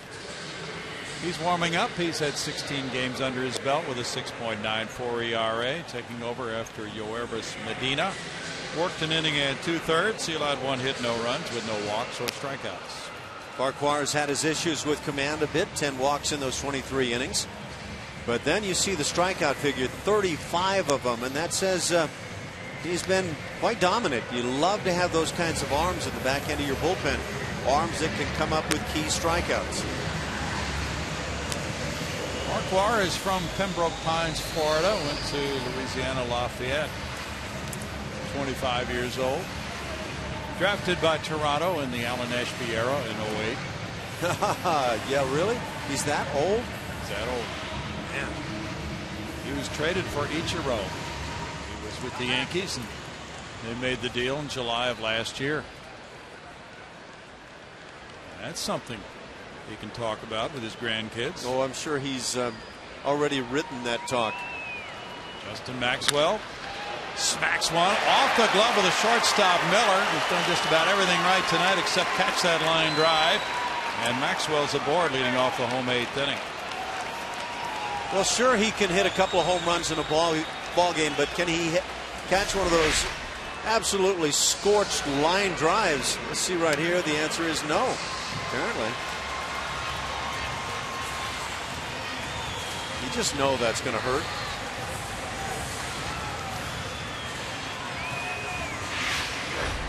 The ball was scalded by Maxwell. He's aboard now for Brandon Barnes, who has a shot at a cycle. He needs a double. There's ball 1. It's ruled a hit by Maxwell. Hit number 11 for the Astros. Luke Scott was the last Astro to hit for the cycle in 06 against the Diamondbacks. For Barnes, the night began with a homer in the 2nd inning. Then he had an RBI triple in the 4th and a single in the 6th. And shoots one up the right field line. Let's see if he can get to second. He's going to give it a shot. Here's the throw from Saunders, and he is safe. It's a cycle for Brandon Barnes.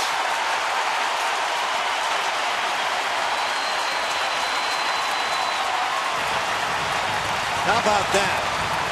And he beats a strong throw from Saunders down that right field side. But you know that Barnes had to be thinking double as soon as this ball left the bat. Wow.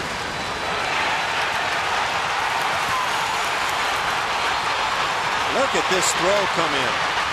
Just a laser.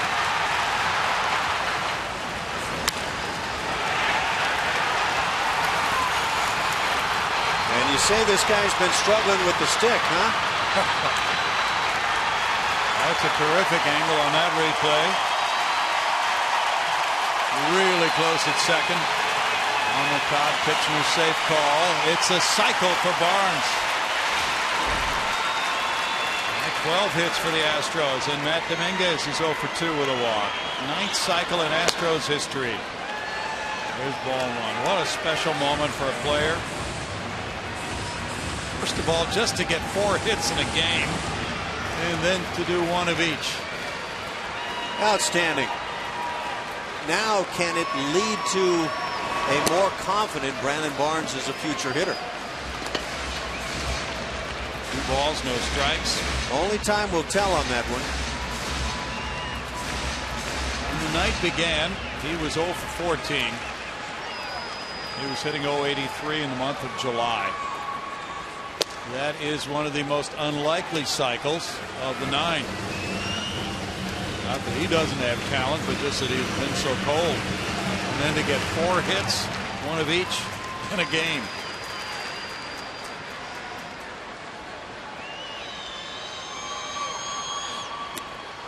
Dominguez chases, and it's 2-2. Aldo Perez warming up in the bullpen.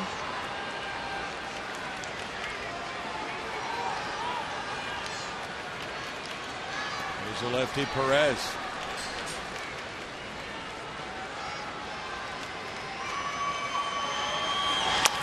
Up the middle, slowly hit. Miller charging, throwing to first. Good play as the run scores to make it 9-4. RBI number 46 for Dominguez. Here's the cycle for Barnes.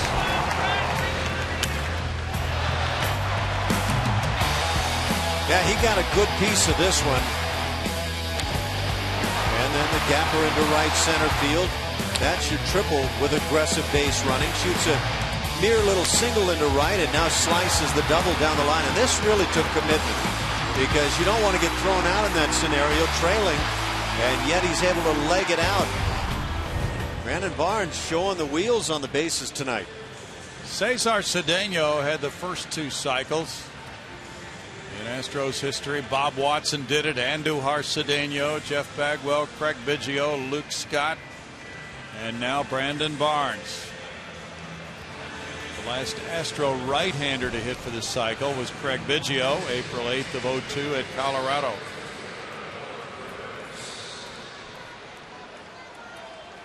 Special night for Brandon Barnes. Oliver Perez comes in, and with Seattle leading at 9-4. Here's the move to the bullpen. We'll be right back.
Here in the home eighth inning, and Oliver Perez comes in. Meanwhile, you take a look at the cycles throughout Astros history. Kevin Bass was in that mix as well. Among those others we mentioned, there's the list. It's been 7 years. Now Brandon's at third base with one out, and Brett Wallace the batter. Wallace got an RBI when he bounced into a force play in the sixth inning. Perez has really had a good year. There's strike one from the veteran lefty. 31 years old. 36 innings, just 27 hits, Ash. Once upon a time, a very valued arm when he came to the big leagues. Opposition hitters still now hitting just .208 against him. He had a great looking arm when he came to the bigs. Sure did. He's had some arm problems. And most guys do at some point. San Diego signed him in '99 to begin his career. He was traded to the Pirates, and another trade took him to the Mets. He was with Washington, joined Seattle last year, had a good year for them. High drive to right field, and Wallace has smacked one into the seats. That's a whopping two-run shot from Brett Wallace to make it 9-6.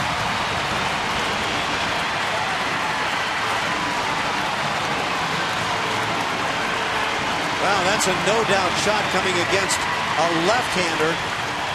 And not only are the Astros getting back in this ballgame, but I'm asking myself, does that propel Brett Wallace into the lineup every day against left-handers? Yes, sir. That would be a good question. He delivers two. home run number 5 for Brad.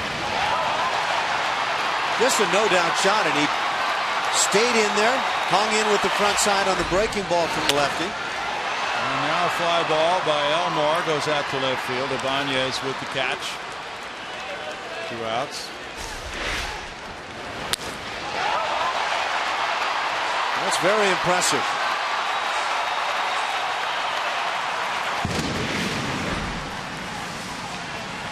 Yeah, that might cause some rethinking as far as playing Mr. Wallace against lefties. You're right. Yeah, if he's capable of this sort of thing, and obviously he's capable, but if he can do it, you know, occasionally hang in there, get that good swing and sting the ball against left-hand pitching, you've got to insert that bat. First home run Oliver Perez has allowed to a left-handed batter in 61 at-bats. Now Altuve shoots one to center field. Way back Ackley. Way back. He's lost. And it goes up on Taos Hill. Here's Altuve heading around second. He's moving into third. Without a throw, he gets a triple.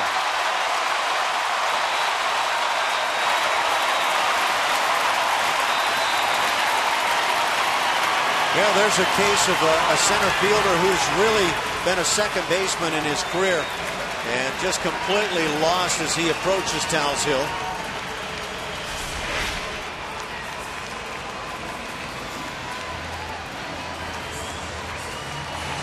Yeah, that's where he lost sight of it. Second triple for Altuve. Now the Astros have hit for the cycle in this inning.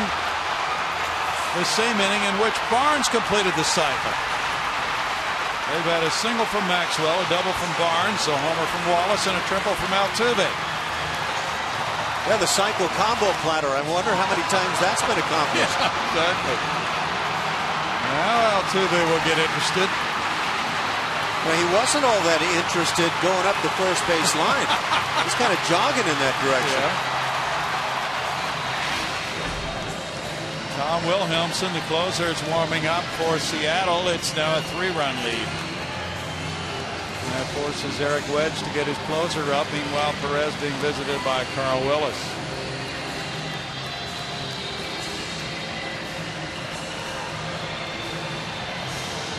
"14 hits for Houston, 9 for Seattle." Jason Castro's the batter. He has a double and a single. Carter's on deck, so if Castro gets on, Carter represents the potential tying run. And that could mean using the closer in the 8th inning. Ball 1. Here's another left-handed bat that had no problem with the lefty early in the ball game. Jason Castro stinging that double off the left field wall against Saunders.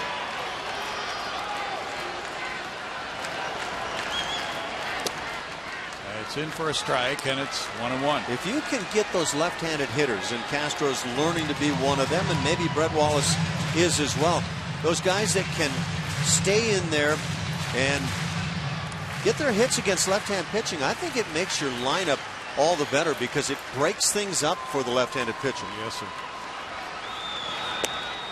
Castro went in on him, almost got him, and it's a 2-ball, 1-strike count.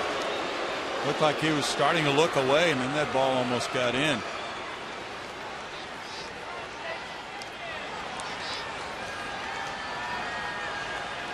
Brett Wallace against left-handers was 1 for 19 before that at bat. That one again almost nipped Castro, and Perez is battling some wildness here, falling behind 3-1. I think Jason Castro could almost feel the pain on those last two without getting hit. Exactly. From his reaction, that's the way it looked. Although Perez is averaging 12.5 strikeouts per 9 innings.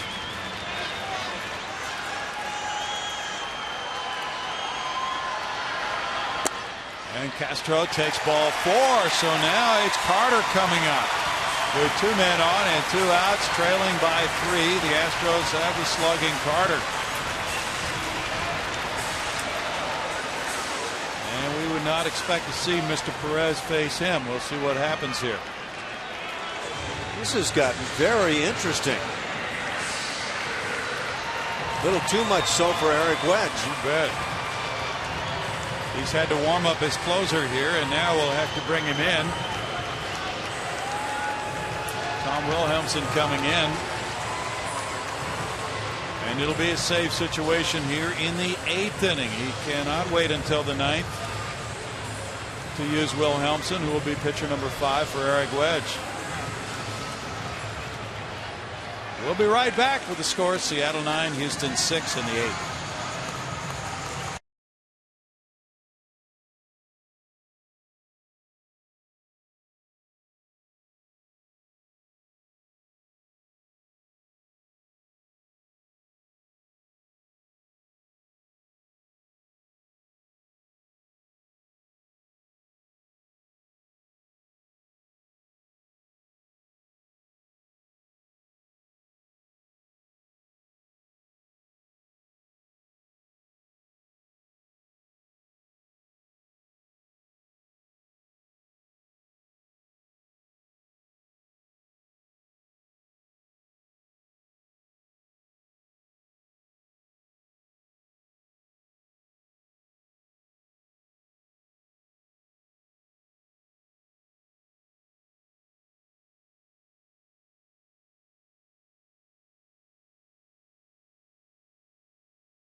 Got crazy. Justin Maxwell led off with a line drive hit.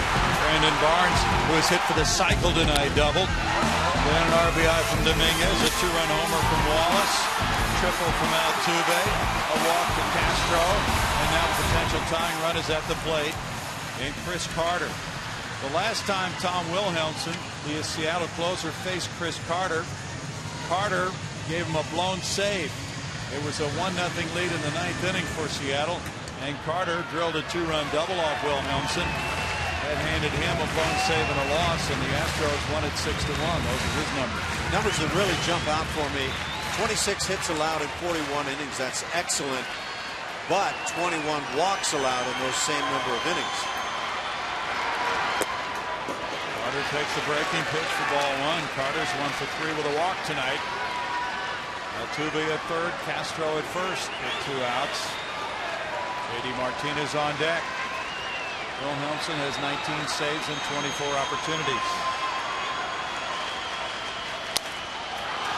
Out of play.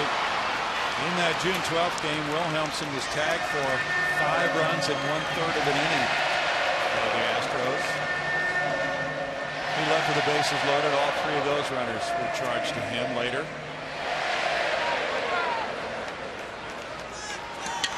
Right-handed hitters hitting 097 against him. Ground ball behind third, backhanded. There's the throw, and Seager gets it over to Franklin for the force out to end the 8th inning.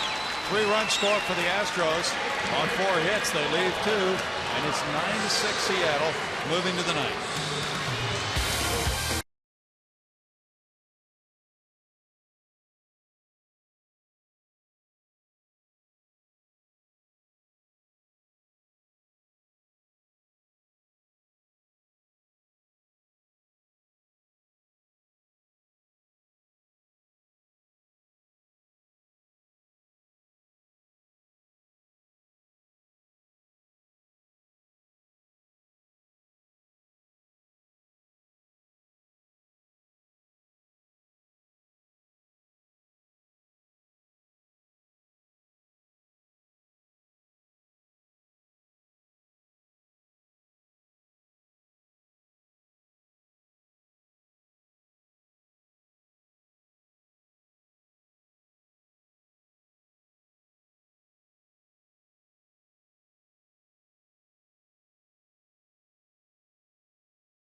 Sportsnet is brought to you by Southwest Airlines.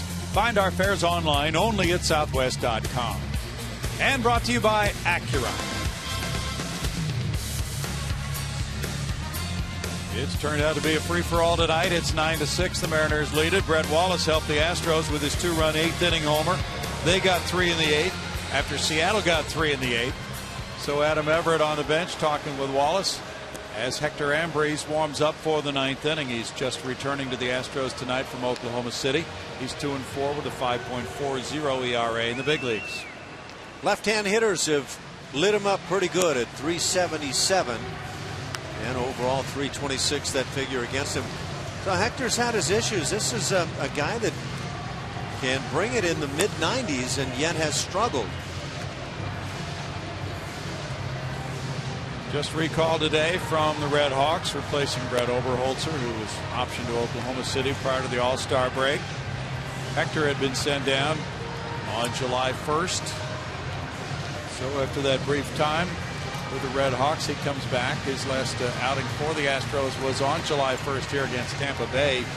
Gave up 3 runs in 1 inning in that one. And now he'll be facing Justin Smoak, leading it off in the 9th inning. Smoak is 0 for 3 with a walk. This game has really turned into a hitter's feast tonight with a total of 23 hits, 15 runs, 18 men left on base by the two clubs.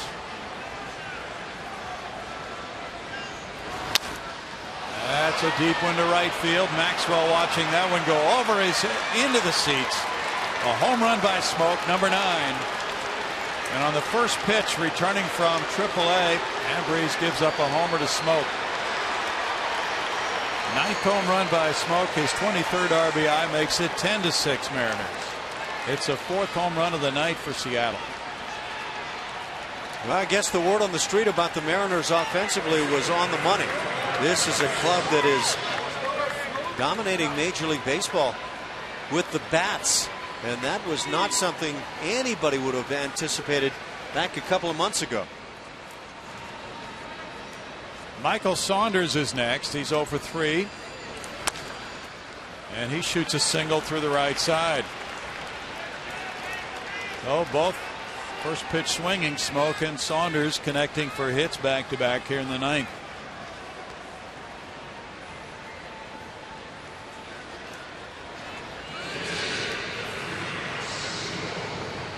It's hard to figure why some guys at 93 miles an hour will throw fastballs by the bats of hitters, and other guys going 94, 95 just cannot get hitters to miss. It is, isn't it? Mike Zunino is 0 for 1 with 3 walks and 3 runs.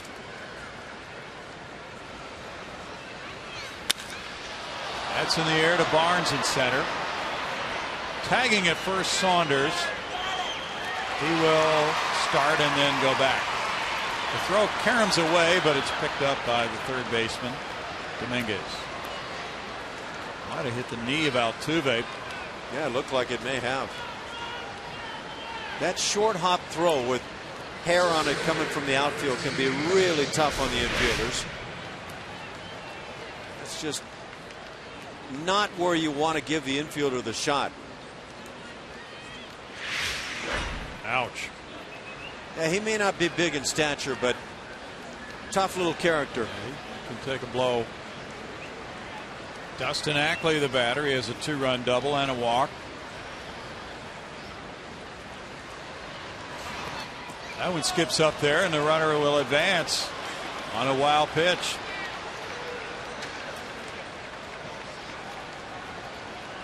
Ball 1 to Ackley. Saunders advancing to second base.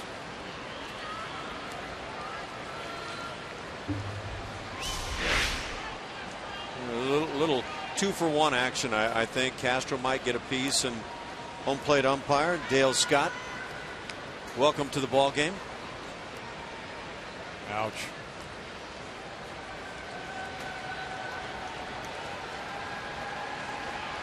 Long night for that guy. He's done a whole lot of deep knee bends behind the plate. It's 1-0. Yeah, if you're just honestly speaking, it's been a long night for everybody here. It's 1-1. Josh Fields in 1 inning allowed 2 hits, 3 runs. Walking 2, fanning 1. Ambrose pitcher number 4. Bud Norris started the game. Joe Saunders starting for Seattle. Saunders could win his 9th of the year.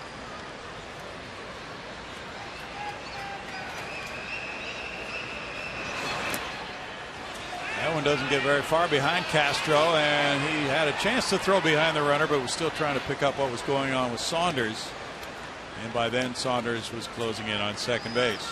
This is a perfect example of what happens when the glove for the catcher comes up away from the ground. You leave a little bit of a gap, and sometimes that gap will betray you.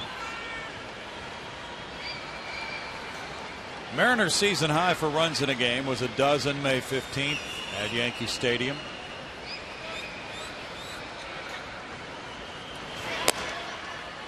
Now it's 3 balls and a strike. The Astros will have J.D. Martinez, Justin Maxwell, and Brandon Barnes due up in the last of the 9th. Ambrose gave up a homer to Smoke, trying to keep the deficit at 4 now. And there's a walk. A very tough return to the Astros for him.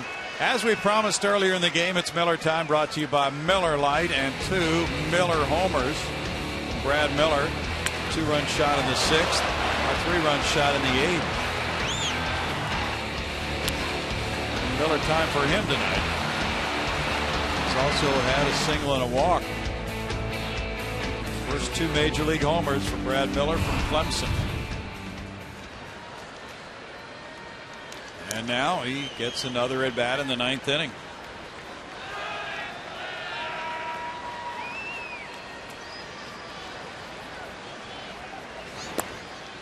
That's ball 1 to Miller. Brendan Ryan is hitting 195. He's had 231 at bats for Seattle. He has 3 homers, 17 runs batted in.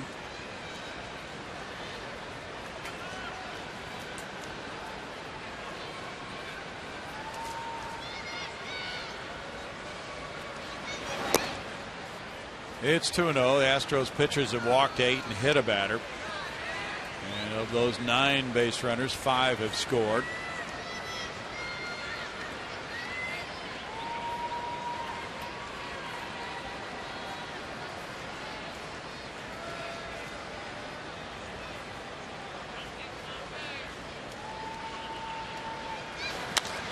Miller hits a fly ball, and Barnes moves over into left center field for it, with the catch for out number 2. Now, Brad Miller started at Double-A, hit 294 there, bumped up to Triple-A, hit 356 there. Now in the big leagues, he's hit 2 home runs tonight. It seems to be getting easier for him as he advances a level, Ash. That's not what normally happens. Something is just not right when you have 2 home runs in the big leagues and you already have a 2 home run game. Nick Franklin is next. He has a couple of hits tonight, a single and a double. That's a funny thing when you kind of find it, whatever it may be, and you carry it right to the big leagues. You find that it works wherever you play in this game. Ball 1 to Franklin.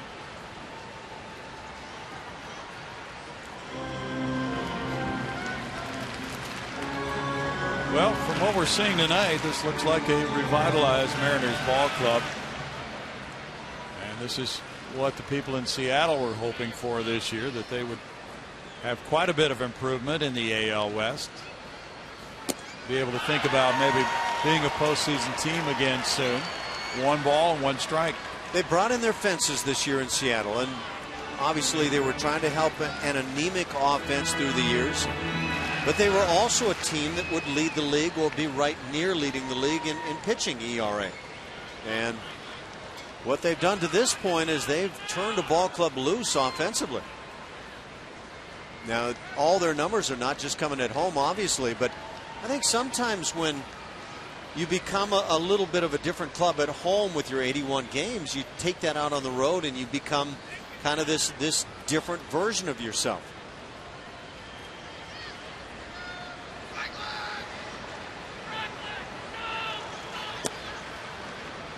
It's ball 2. Well, it's not that normally they would be entertaining thoughts of postseason this year. They're 13 games out. They're 43-52, but with the kind of improvement they've been showing here in the month of July, they may not want to trade some of these parts. Yeah, that's a great point. They may be rethinking everything. Now 3-1. Get the impression that Hector Ambriz is overthrowing now after getting the early pitches that he delivered hit very sharply. Yeah, the feeling that he needs to throw harder to avoid that kind of solid contact.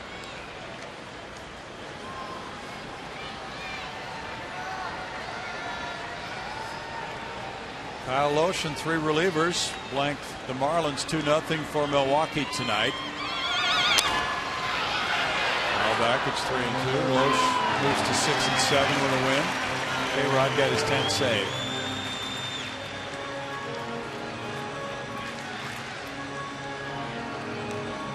The Royals shut out the high-powered Tigers 1-0 in Kansas City. Santana with the shutout win. Bo Porter's club trailing here 10-6. And the first came back after the All-Star break.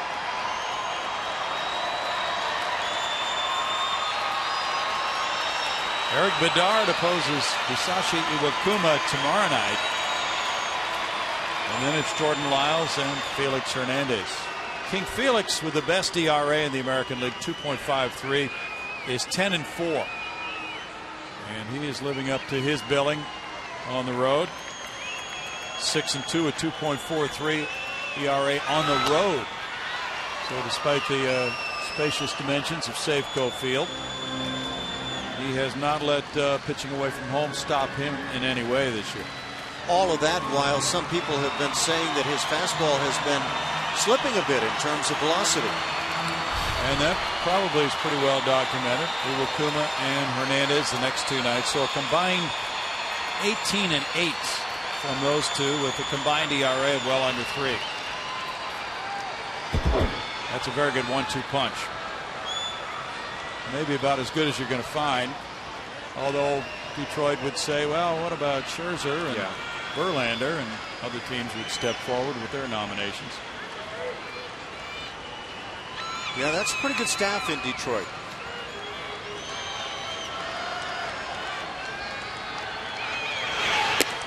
Swing and a miss. And Franklin strikes out. In the 9th inning, the smoke homer gives them a 10-6 lead for Seattle going to the bottom of the 9th.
Live presented by MD Anderson, making cancer history. Corey Heppola and Eric Young preparing the show for you tonight. And we know they'll have some different slants on this game. They always do. If you're nice, I'm going to bring my EY bobblehead for you to look at tomorrow, Ash. So you've got that thing, and you actually keep it with you while you're sleeping? I keep it with me at all times. Yeah? Wow. Been a constant companion. That's why EY was glowing before the game today. J.D. Martinez comes up in the bottom of the 9th inning. 10-6 M's. Total of 25 hits in the game, 14 belonging to Houston. But Martinez is trying to get on the hit board for the first time tonight. He's 0 for 4. And there is ball 1. JD had a good 3 weeks coming into this game tonight. This is the time of year, though, after the 4-day All-Star break, when a lot of players probably feel they need to reestablish things. It's been a while since they've played a game.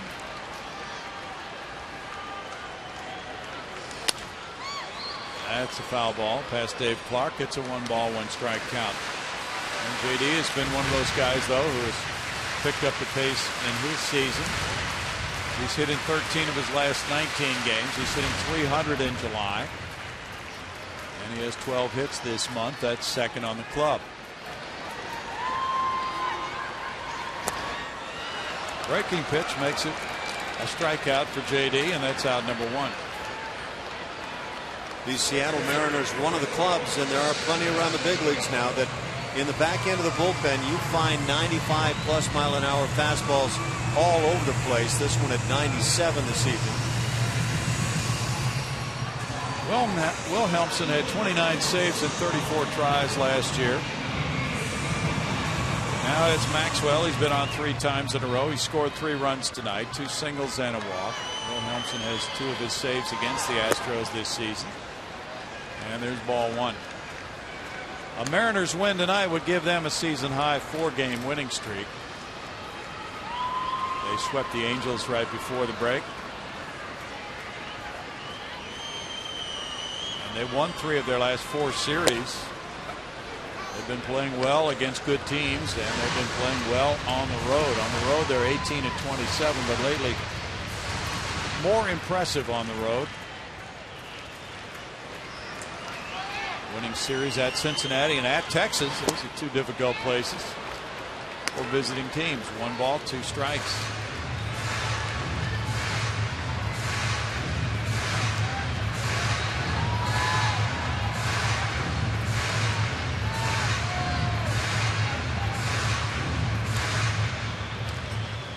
This is the extent of their road trip, 3 games, and then they go back home for a 7-game homestand.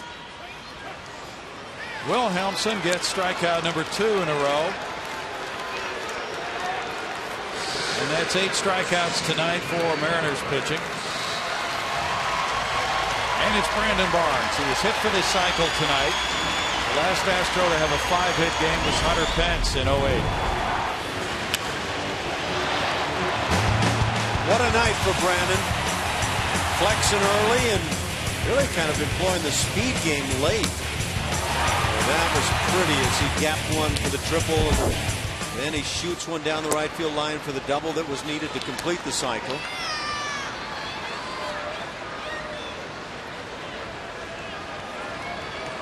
Big night for Brandon Barnes. And the double was impressive in the sense that he hit the ball very sharply just inside the first base line, and it got out to that curved section of the wall in foul territory. Then caromed right to Michael Saunders, who's a strong-armed outfielder. So it appeared all along that it would be risky for Barnes to try to stretch it, but he did so with a double. That was fouled away. You could see on that replay from behind the right fielder Saunders that his throw was offline, but that was forced by the speed of Barnes and his aggressiveness in making that move to second base. We're going to take a look at that one. Boy, that's pretty slashing going the other way. But like you said, Brownie, because it was hit sharply and then Saunders getting on it quickly, it looked like Brandon Barnes might have made a poor decision. And now a little dribbler, and he gets his 5th hit of the night. Brandon Barnes 5 for 5. First Astro with a 5-hit game since Hunter Pence, May 27th, 2008 at St. Louis. That's not fair when you can lay down that swing and bunt and then run well down the line. Brandon Barnes has had one very special evening. Now, can he bring any semblance of this to the ballpark on a consistent basis? You would think that confidence-wise, he would just be swelling with it this evening.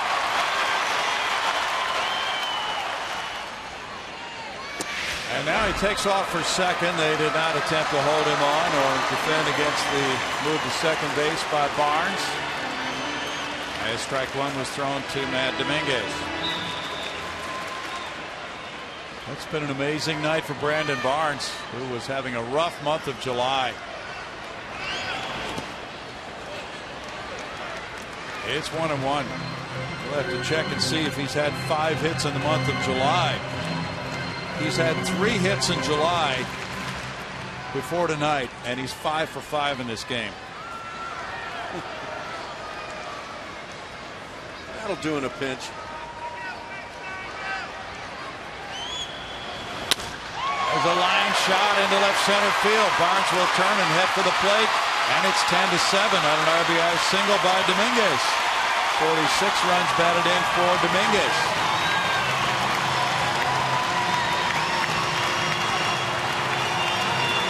You know, you can say all you want as Brandon Barnes deservedly gets the high fives from the dugout. That it really doesn't matter that that run scored for Houston, as you've got a lead if you're the Seattle Mariners, and I'm really getting at enabling a runner to take off as Barnes did to second base.